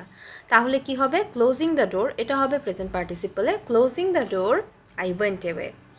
তাহলে এইরকম যেগুলো থাকে, অর্থাৎ একটা কাজ করে আরেকটা কাজ করা বোঝায়, সেক্ষেত্রে এগুলো কিন্তু জিরান্ট না, এগুলো পার্টিসিপল। অর্থাৎ কোনো একটা কাজ করে, ওকার দিয়ে দিলাম যেন হচ্ছে উচ্চারণটাও বোঝো, কারণ করে বুঝলে আবার সমস্যা। করে, কোনো একটা কাজ করে তারপর অন্য কিছু একটা করা, অন্য কিছু করা, এরকমটা বোঝালে এমন ক্ষেত্রে ভিআইএনজি হয়, পার্টিসিপল, জিরান্ট হয় না। যেমন ক্লোজিং দ্য ডোর, অর্থাৎ দরজাটা বন্ধ করে আমি চলে গেলাম, তো এই ক্ষেত্রে কোনো একটা কাজ করে তারপর কিছু একটা করা, সেক্ষেত্রে এই যে ভার্ব প্লাস আইএনজি এটা হচ্ছে আমাদের পার্টিসিপল।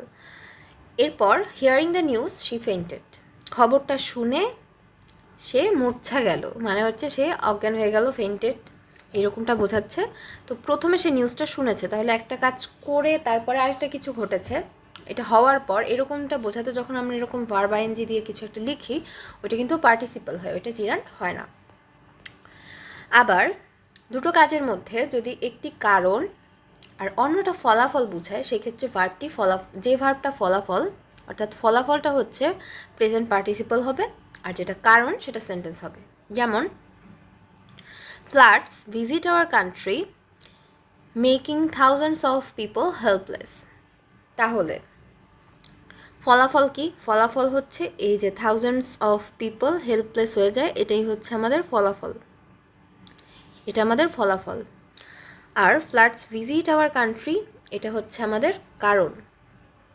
তাহলে আমরা দেখলাম যে এটা ফলাফল সেটা হচ্ছে প্রেজেন্ট পার্টিসিপলে হয়, আর যেটা কারণ, যেমন ফ্লাডস ভিজিট আওয়ার কান্ট্রি, এটা হচ্ছে মূল সেন্টেন্স। ঠিক একইভাবে she passed away making us helpless, ফলটা কি? সে যে চলে গেল, সে যে মৃত্যুবরণ করলো, এটার ফলটা হচ্ছে আমাদের হেল্পলেস করে দিল, making us helpless. Pass away মানে কি? পাস অ্যাওয়ে মানে হচ্ছে চলে যাওয়া, মৃত্যুবরণ করা, এরকমটা বোঝাচ্ছে। She passed away making us helpless, সে আমাদেরকে অসহায় করে দিয়ে চলে গেল, মানে এরকমটাই বোঝায় যে অসহায় করে দিয়ে চলে গেল, এই যে করে দিয়ে চলে গেল। তাহলে ফলটা কি? ফলটা হচ্ছে অসহায় হয়ে যাওয়া। তো ওই অসহায় হয়ে যাওয়াটা প্রেজেন্ট পার্টিসিপলে লিখেছি, আর শি পাস্ট অ্যাওয়ে এটা হচ্ছে মূল সেন্টেন্স। এখানে একটা ছোট টাইপিং মিস্টেক আছে, এটা হচ্ছে এটা V2 না, এটা V3 হবে, অর্থাৎ ভার্বের পাস্ট পার্টিসিপল ফর্মটা হবে। আমরা উদাহরণ দেখি। The broken phone needs to be fixed, অর্থাৎ কেমন ফোন? ব্রকেন ফোন, এটা একটা অ্যাডজেক্টিভ। আর V3 যখন অ্যাডজেক্টিভ হিসেবে কাজ করে তখন সেটাকে আমরা বলি past participle. I had a car made in Uganda, তাহলে আমার কারটা কেমন, কারটার অবস্থা বোঝাচ্ছে অ্যাডজেক্টিভ। আর অ্যাডজেক্টিভ যখন V3 যখন অ্যাডজেক্টিভ হিসেবে কাজ করে বাক্যে, তখন আমরা সেটাকে বলি past participle. I had a car made in Uganda, কেমন কার? Made in Uganda. আবার পারফেক্ট পার্টিসিপল, পারফেক্ট পার্টিসিপল হচ্ছে হ্যাভিং প্লাস V3। এখানে পাস্ট পার্টিসিপল ছিল শুধু V3, আর পারফেক্ট পার্টিসিপল হচ্ছে হ্যাভিং প্লাস V3। দেখো example, having finished the work I went to play, খেলা শেষ করে ফেলে তারপর আমি কাজটা শেষ করে ফেলে তারপর আমি খেলতে গেলাম, ব্যাপারটা হচ্ছে এরকম। তাহলে having finished the work I went to play. Are having heard the officer to the end the general শুক হিজ হেড হ্যাভিলি, মানে অফিসারের কথাটা শেষ করে শোনা শেষ করে জেনারেল কী করলো?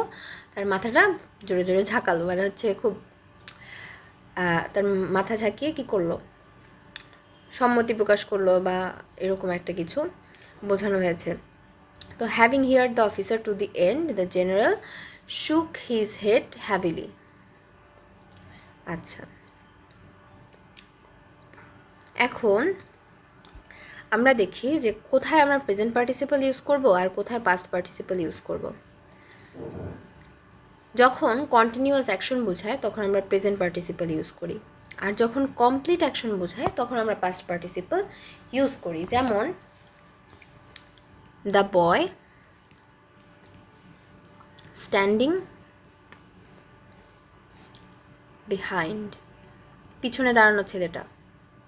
তাহলে এই যে স্ট্যান্ডিং, এখনও সে দাঁড়িয়ে আছে, বা দাঁড়িয়ে থাকা অবস্থায় আমি একটা কথা বলছি, দাঁড়িয়ে থাকা, এই যে দাঁড়িয়ে থাকা, এটা একটা চলমান একটা টেন্স বোঝায়। বা দ্য রাইজিং সান, বা দ্য রাইজিং সান, এটা উদিত, মানে যে সূর্য, উদীয়মান সূর্য, মানে যে সূর্যটা উঠছে, এরকম একটা বোঝাচ্ছে। আর কমপ্লিট অ্যাকশন বোঝাতে আমরা পাস্ট পার্টিসিপল ইউজ করি। কীরকম? যেমন দ্য ব্রকেন গ্লাস, এখানে এই যে ব্রকেন, এটা হচ্ছে V3 এবং এটা একটা পাস্ট পার্টিসিপল আমরা ইউজ করলাম যেহেতু, তার মানে কি, অর্থাৎ ভার্বের পার্টিসিপল ফর্ম এবং হচ্ছে আমরা এটাকে কি বলছি, পাস্ট পার্টিসিপল। ভার্বের পার্টিসিপল ফর্ম অ্যাডজেক্টিভ হিসেবে কাজ করেছে V3। এইখানে ব্রকেন গ্লাসটা কি ভেঙে যাচ্ছে এমন অবস্থার কথা আমি বর্ণনা করছি, নাকি ভেঙে গিয়েছে পুরোপুরি, কমপ্লিট, অ্যাকশনটা কমপ্লিট, ভেঙে গিয়েছে এমন একটা গ্লাসের কথা আমি বলছি। যেহেতু আমি এমন একটা গ্লাসের কথা বলছি যেটা অলরেডি ভেঙে গিয়েছে, তো এই জন্য অ্যাকশনটা কমপ্লিট। তো এই কারণেই হচ্ছে আমরা এখানে V3 ইউজ করি, VING ইউজ করি না। এটাই বুঝিয়েছে যে কন্টিনিউয়াস অ্যাকশন বোঝাতে দ্য ব্রেকিং গ্লাস যদি আমরা বলি, যে এটা হয় না আসলে, কিন্তু যদি এরকম বোঝায় যে গ্লাসটা ভেঙে যাওয়া অবস্থার কথা বোঝাচ্ছি, যেমন সূর্যটা আমি যখন উঠছে তখনকার অবস্থাটা বোঝাচ্ছি, দ্য রাইজিং সান, অথবা দ্য বয় স্ট্যান্ডিং বিহাইন্ড, অর্থাৎ সেই অবস্থাটার কথা বোঝাচ্ছি। আর দ্য ব্রকেন গ্লাস অর্থাৎ গ্লাসটা ভাঙা হয়ে গিয়েছে, অ্যাকশনটা কমপ্লিট, এমন একটা গ্লাসের কথা আমি বলছি। আর অ্যাক্টিভ সেন্স হলে ওটা প্রেজেন্ট পার্টিসিপল, যেমন দ্য বয় স্ট্যান্ডিং বিহাইন্ড। এই যে স্ট্যান্ডের কাজটা এটা কিন্তু ছেলেটাই করছে, ছেলেটা কিন্তু এখানে ডুয়ার, তাই এটা একটা অ্যাক্টিভ সেন্স। যেহেতু এটা একটা অ্যাক্টিভ সেন্স দিচ্ছে, তাই আমরা সেক্ষেত্রে হচ্ছে কি করি, আমরা প্রেজেন্ট পার্টিসিপল ইউজ করি। আবার যদি প্যাসিভ সেন্স দেয়, যেমন হচ্ছে গ্লাসটা কি নিজে নিজে ভেঙেছে, সম্ভব না। গ্লাসটা টুস করে লাফ দিয়ে নিজে নিজে ভেঙে যায়নি, অথবা নিজে নিজে ভাঙে না গ্লাস হচ্ছে কোনো না কোনোভাবে ভেঙে গেছে। তো এটা যেহেতু প্যাসিভ সেন্স, গ্লাসটা নিজে নিজেকে ভেঙে ফেলেনি, এই জন্য আমরা পাস্ট পার্টিসিপল ইউজ করি।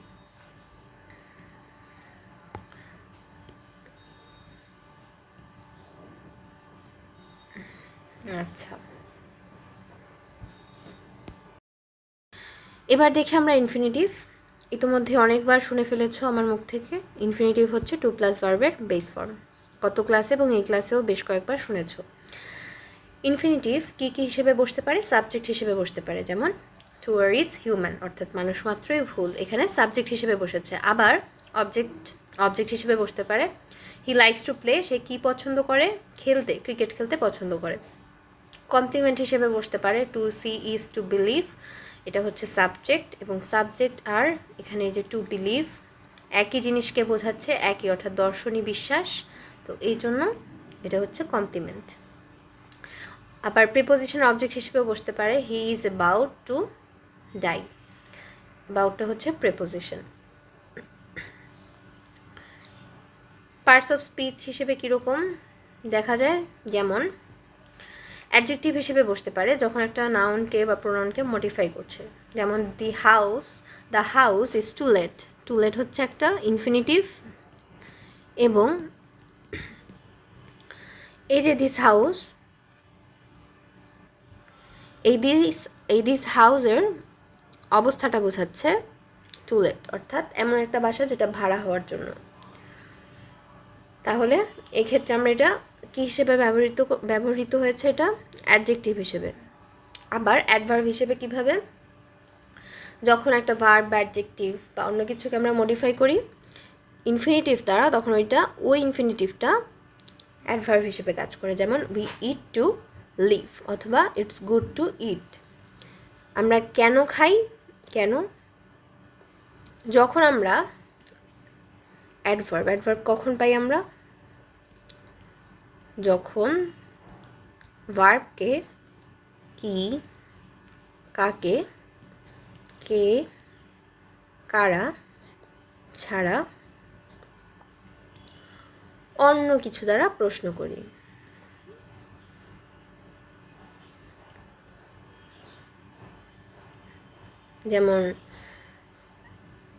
যেমন কিভাবে, কখন, কোথায়। তো এখানে আমরা প্রশ্ন করেছি যে কেন, তাহলে আমরা কেন খাই, বাঁচতে খাই, এটা এখানে একটা অ্যাডভার্ব হিসেবে কাজ করেছে, কারণ ভার্বকে আমরা কেন দ্বারা প্রশ্ন করে পেয়েছি, অর্থাৎ ভার্বটাকে এটা মডিফাই করছে। আবার ইটস গুড টু ইট, এটা খেতে কেমন, মানে খাওয়াটা কীরকম, বা এটাই বুঝিয়েছে যে খেতে আসলে ভালো, ইটস গুড টু ইট, বা খাওয়াটা ভালো এরকমটা বুঝিয়েছে। তো এখানে এই যে অ্যাডজেক্টিভ কেমন, কেমন বুঝিয়েছে, কেমন, এটা কেমন, তো এই জন্য এটা এখানে অ্যাডভার্ব। আবার এই অ্যাডজেক্টিভটাকে মডিফাই করেছে, আবার পুরো সেন্টেন্সটাকেও মডিফাই করতে পারে। যেমন আই ডোন্ট ট্রাস্ট ইউ, এই পুরো সেন্টেন্সটাকে মডিফাই করেছে to tell the truth. To tell এটা কিন্তু একটা ইনফিনিটিভ, এটাও অ্যাডভার্ব, কারণ হচ্ছে সেন্টেন্সকেও অ্যাডভার্ব মডিফাই করে। To tell the truth I don't trust you, সত্যি কথা বলতে আমি তোমাকে বিশ্বাস করি না। এবার আমরা প্রশ্ন দেখে নিই, তাহলে আমাদের ক্লাসটা শেষ হয়ে যাবে। আচ্ছা, আর rolling stone gathers no moss, এখানে রোলিংটা কি? এটা একটা প্রশ্ন। এখানে রোলিংটা কি? বিষয়টা হচ্ছে, যেহেতু ভার্বের সাথে আইএনজি আছে এবং এটা মেইন ভার্ব অর্থাৎ প্রেজেন্ট, অর্থাৎ এটা কন্টিনিউয়াস টেন্সে নেই, তার মানে এটা হয় জিরান্ড নয় পার্টিসিপল হবে, তাই না? এখন আমাদের দেখার বিষয় যে এটা হয় প্রেজেন্ট পার্টিসিপল না হলে জিরান্ড হবে। কোনটা হবে? রোলিং স্টোন, স্টোনের অবস্থা বোঝাচ্ছে নাকি বোঝাচ্ছে না? বোঝাচ্ছে। রোলিং স্টোন হচ্ছে স্টোনের অবস্থাটা বোঝাচ্ছে, গড়িয়ে যাচ্ছে এরকম একটা স্টোন, অর্থাৎ স্টোনের অবস্থাটা বোঝাচ্ছে। তার মানে এটা একটা অ্যাডজেক্টিভ, যেহেতু এটা অ্যাডজেক্টিভ হিসেবে কাজ করেছে তার মানে এটা অবশ্যই প্রেজেন্ট পার্টিসিপল।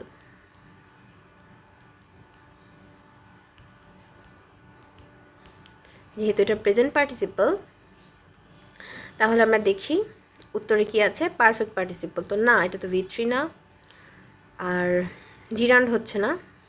ভার্বাল, এটা তো নাউন হিসেবে কাজ করেনি, নাউন হবে না। সাধারণত আমরা ভার্বাল নাউন বলতে এই ফরম্যাটটাকে বোঝাই, দা নাউন, বিশেষত হচ্ছে ভার্ব আইএনজি অফ, এরকমটা ক্ষেত্রে আমরা এটাকে ভার্বাল নাউন বলে থাকি, এই যে নাউনটাকে। আর এটা হবে ভার্বাল অ্যাডজেক্টিভ, কারণ কি ভার্বাল, ওই যে নন ফাইনিট ভার্ব আমরা পড়েছি ভার্বাল আর অ্যাডজেক্টিভ হিসেবে কাজ করেছে, তাই আমরা এখানে প্রেজেন্ট পার্টিসিপল যেহেতু অপশনে নেই, আমরা এটাকে ভার্বাল অ্যাডজেক্টিভ বলতে পারি। তাহলে উত্তর হবে ভার্বাল অ্যাডজেক্টিভ। আবার দেখো পরের প্রশ্নটা, walking in the morning is good for health. This is মানে এটা ওয়াকিং এর নিচে দাগ। Walking in the morning is good for health, ওয়াকিংটা কি? আচ্ছা, ওয়াকিং ইন দ্য মর্নিং এটা হচ্ছে বাক্যের সাবজেক্ট। হাঁটার জন্য কোন জিনিসটা ভালো, এখানে বাক্যের সাবজেক্ট কি? বাক্যের সাবজেক্টটা হচ্ছে ওয়াকিং ইন দ্য মর্নিং। তাহলে যেহেতু এটা বাক্যের সাবজেক্ট, তাহলে সাবজেক্ট অবশ্যই জিরান্ড হয়, কারণ সাবজেক্ট সবসময় নাউন হয়, আর নাউন হিসেবে যখন ভার্ব প্লাস আইএনজি কাজ করে তখন সেটা জিরান্ড, তাহলে এটা হবে জিরান্ড। এইবার I found the boy reading a book, here রিডিংটা এখানে কি? I found the boy reading a book, তাহলে বয়ের অবস্থাটা কি? রিডিং। এই রিডিংটা হচ্ছে এই যে বয়, এই যে নাউন, এটার অবস্থাটা বুঝিয়েছে যে পড়ছে এমন একটা অবস্থা। সো এই জন্য এটা একটা অ্যাডজেক্টিভ, আর ভার্ব প্লাস আইএনজি যেহেতু অ্যাডজেক্টিভ হিসেবে ব্যবহৃত হয়েছে তাহলে এটা হবে present participle. The machine made in Japan is now working well. মেডটা এখানে কি? The machine was made, the machine is made, এরকম তো না। এরকম থাকলে তো সেটা মেইন ভার্ব হিসেবে প্যাসিভ ফর্মে চলে আসবে B+V3, কিন্তু এরকমটা তো না। এখানে কোনো অক্সিলিয়ারি বা কোনো এমন কিছু নেই যেটা দ্বারা বোঝাচ্ছে যে এটা মেইন ভার্ব, কারণ দ্য মেশিন মেড, আরেকটা হচ্ছে the machine was made.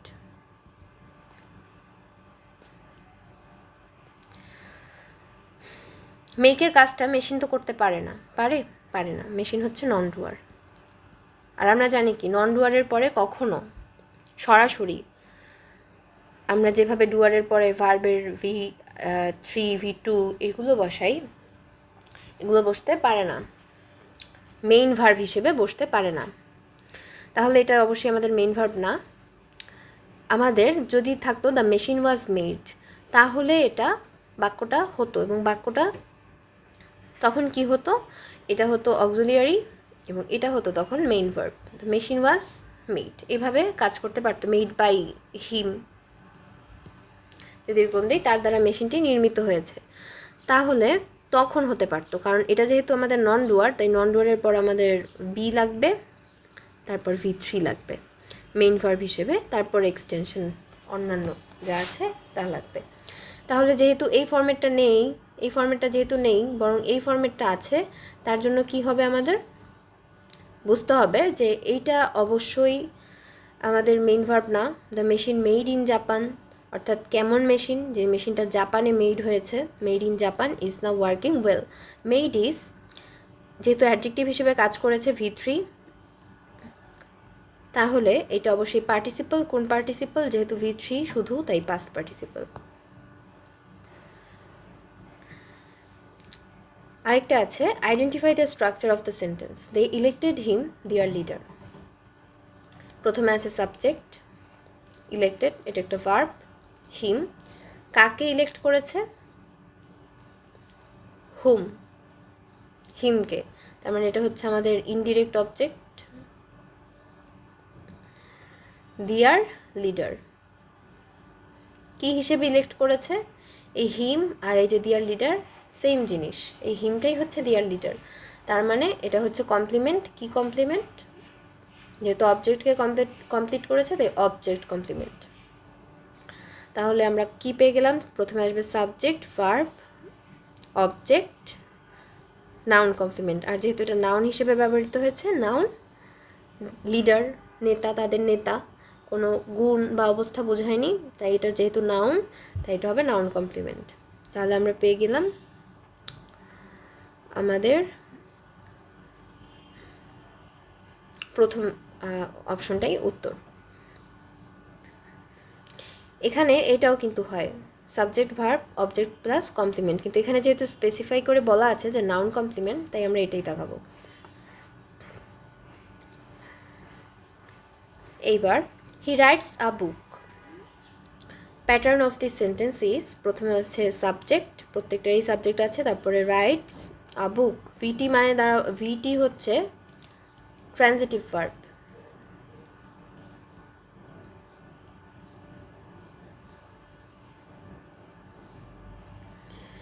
R LV মানে লিঙ্কিং ভার্ব, ভিআই মানে হচ্ছে intransitive verb.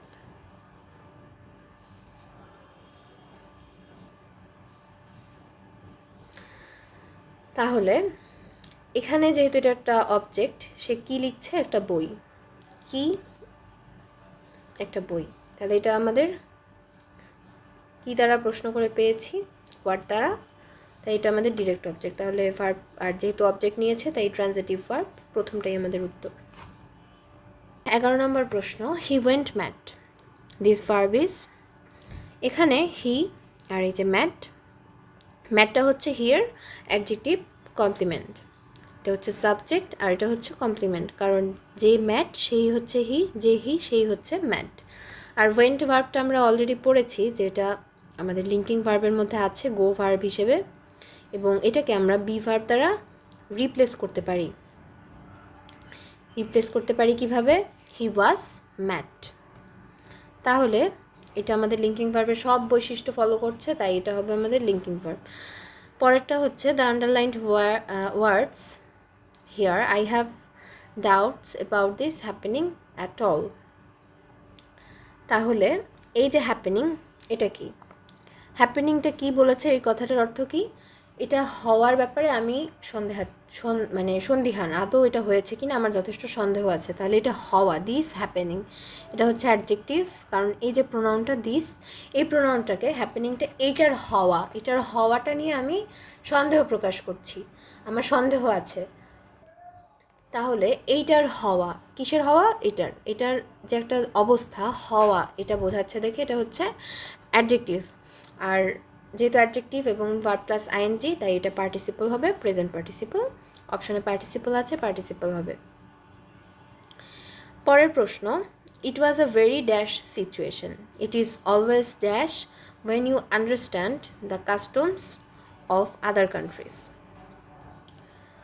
It was a very dash situation. It was a very dash situation. কি ছিল? হয় হবে এম্বারাসিং, এম্বারাস তো হয় না, ইট ওয়াজ এ ভেরি এম্বারাস সিচুয়েশন, এটা হয় না। এটা তো এম্বারাস তো হচ্ছে ভি বেস, তাই না? ভার্বের বেস ফর্ম। তাহলে ইট ওয়াজ এ ভেরি এম্বারাস সিচুয়েশন হয় না এরকমটা।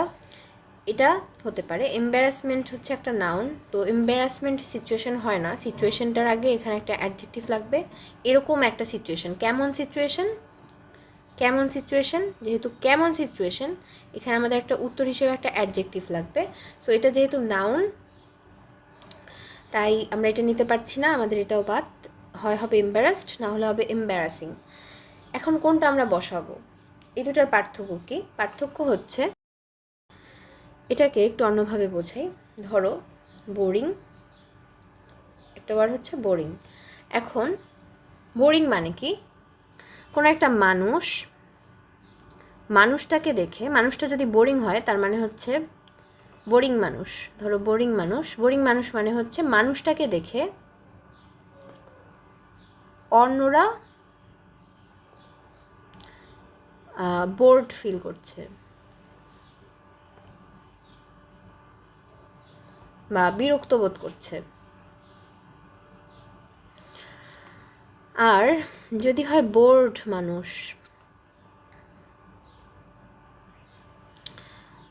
কোনো একটা জিনিস দেখে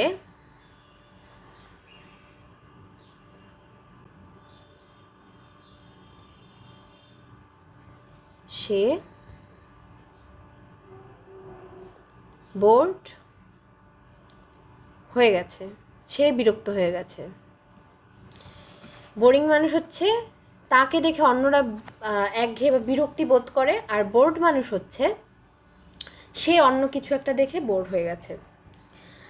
এখন আমরা এর আগে পড়েছি যখন ডুয়ার হয়, ইট was a very dash situation. সিচুয়েশনটাই কি? সিচুয়েশনটাই হচ্ছে এম্বারাসিং, এম্বারাসড সিচুয়েশন না, এম্বারাসিং সিচুয়েশন। যখন আমরা ডুয়ার হয়, ডুয়ারের সাথে আমরা বলেছি কি, যখন আমরা ডুয়ার হিসাব করব তখন আমরা ব্যবহার করি প্রেজেন্ট পার্টিসিপল। আর যখন নন ডুয়ার অর্থাৎ প্যাসিভ সেন্স দেয় তখন আমরা ইউজ করি কি, পাস্ট পার্টিসিপল।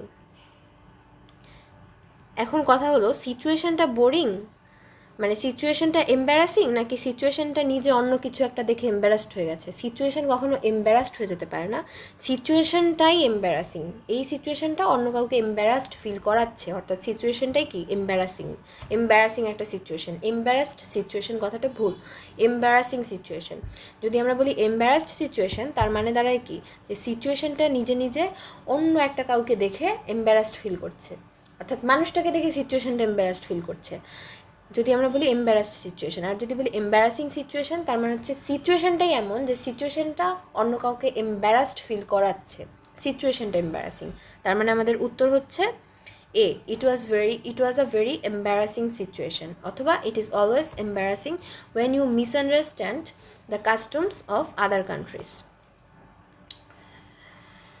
এরপর he is quite dash with my progress. এখানে ইজ আছে, তাহলে এখানে একটা অ্যাডজেক্টিভ লাগবে, এবং হিজ কি আছে, স্যাটিসফ্যাকশন হচ্ছে নাউন, হবে না। স্যাটিসফ্যাক্টরি মানে হচ্ছে কোনো একটা কাজ যেটা স্যাটিসফ্যাকশন দেয়, কোনো একটা কাজ বা কোনো একটা জিনিস যা স্যাটিসফ্যাকশন দেয়। কিন্তু এখানে কি তা বোঝাচ্ছে? এখানে তা বোঝাচ্ছে না। এখানে বোঝাচ্ছে যে সে সন্তুষ্ট হয়েছে, এরকম একটা, সে সন্তুষ্ট। স্যাটিসফাই তো ভার্বের বেস ফর্ম, তাই হচ্ছে না। তাহলে রইল কি, satisfied V3। He is quite satisfied with my progress, সে আমার প্রোগ্রেস নিয়ে সন্তুষ্ট। অ্যাডজেক্টিভ হিসেবে বসাচ্ছে V3।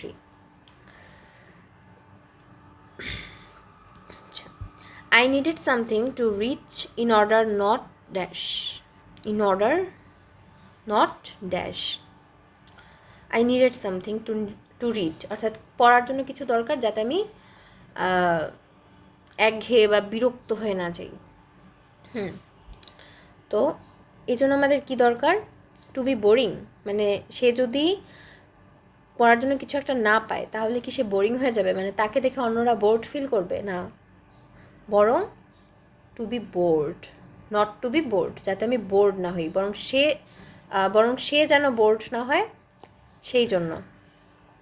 অর্থাৎ টু বি বোর্ড অর্থাৎ সে যেন বোর্ড না হয়। তাহলে এখানে আমরা যদি বলি টু বি বোরিং, মানে সে নিজে অন্যের জন্য বোরিং হয়ে যাবে, এরকমটা না, তাকে দেখে অন্যরা বিরক্ত বোধ করবে না, বরং সে নিজেই বিরক্ত হয়ে যাবে, টু বি বোর্ড। তাই এটা এখানে সি নাম্বার হবে। আর সর্বশেষটা হচ্ছে the class bores the students, অর্থাৎ ক্লাসটা স্টুডেন্টদেরকে বোর করে ফেলছে। It is a dash class. দেখো, it is a dash class, ক্লাসটাই হচ্ছে স্টুডেন্টদের বোর করে ফেলছে। ক্লাসটা নিজে নিজে অন্যকে দেখে বোর হয়ে যাচ্ছে না, বরং ক্লাসটা এই বোর করার কাজটা করছে, তার মানে এটা হবে বোরিং, প্রেজেন্ট পার্টিসিপল। তাহলে প্রেজেন্ট পার্টিসিপল কোথায়? এখানে।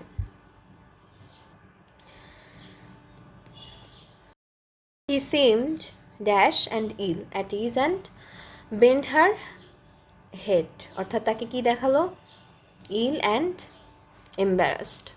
একটু আগে এটার কারণটা বলেছি যে সে কোনো কিছুর কারণে এম্বারাসড হয়ে গেছে, সে এম্বারাসড, সে এম্বারাসিং না, সে কাউকে এম্বারাসিং এখানে এরকমটা বোঝাচ্ছে না যে সে কাউকে এম্বারাস করছে। She seemed embarrassed and ill, অর্থাৎ তাকে অসুস্থ এবং এম্বারাসড দেখাচ্ছিল। এম্বারাসিং হবে না, এম্বারাসড হবে। সে অন্য কাউকে এম্বারাস করছিল না, অন্য কারোর জন্য এম্বারাসিং নয়, বরং সে নিজেই এম্বারাসড, এটা বুঝিয়েছে। অ্যান্ড বেন্ড হার হেড, এবং এম্বারাসড এবং ইল দেখে সে তার কি মাথাটাকে বাঁকিয়ে রেখেছে। সো এ পর্যন্ত ছিল আজকের আমাদের ক্লাস। এখানে আমরা ক্লাসটাকে শেষ করছি। পরবর্তী কোনো ভিডিওতে সবার সাথে আবার দেখা হবে।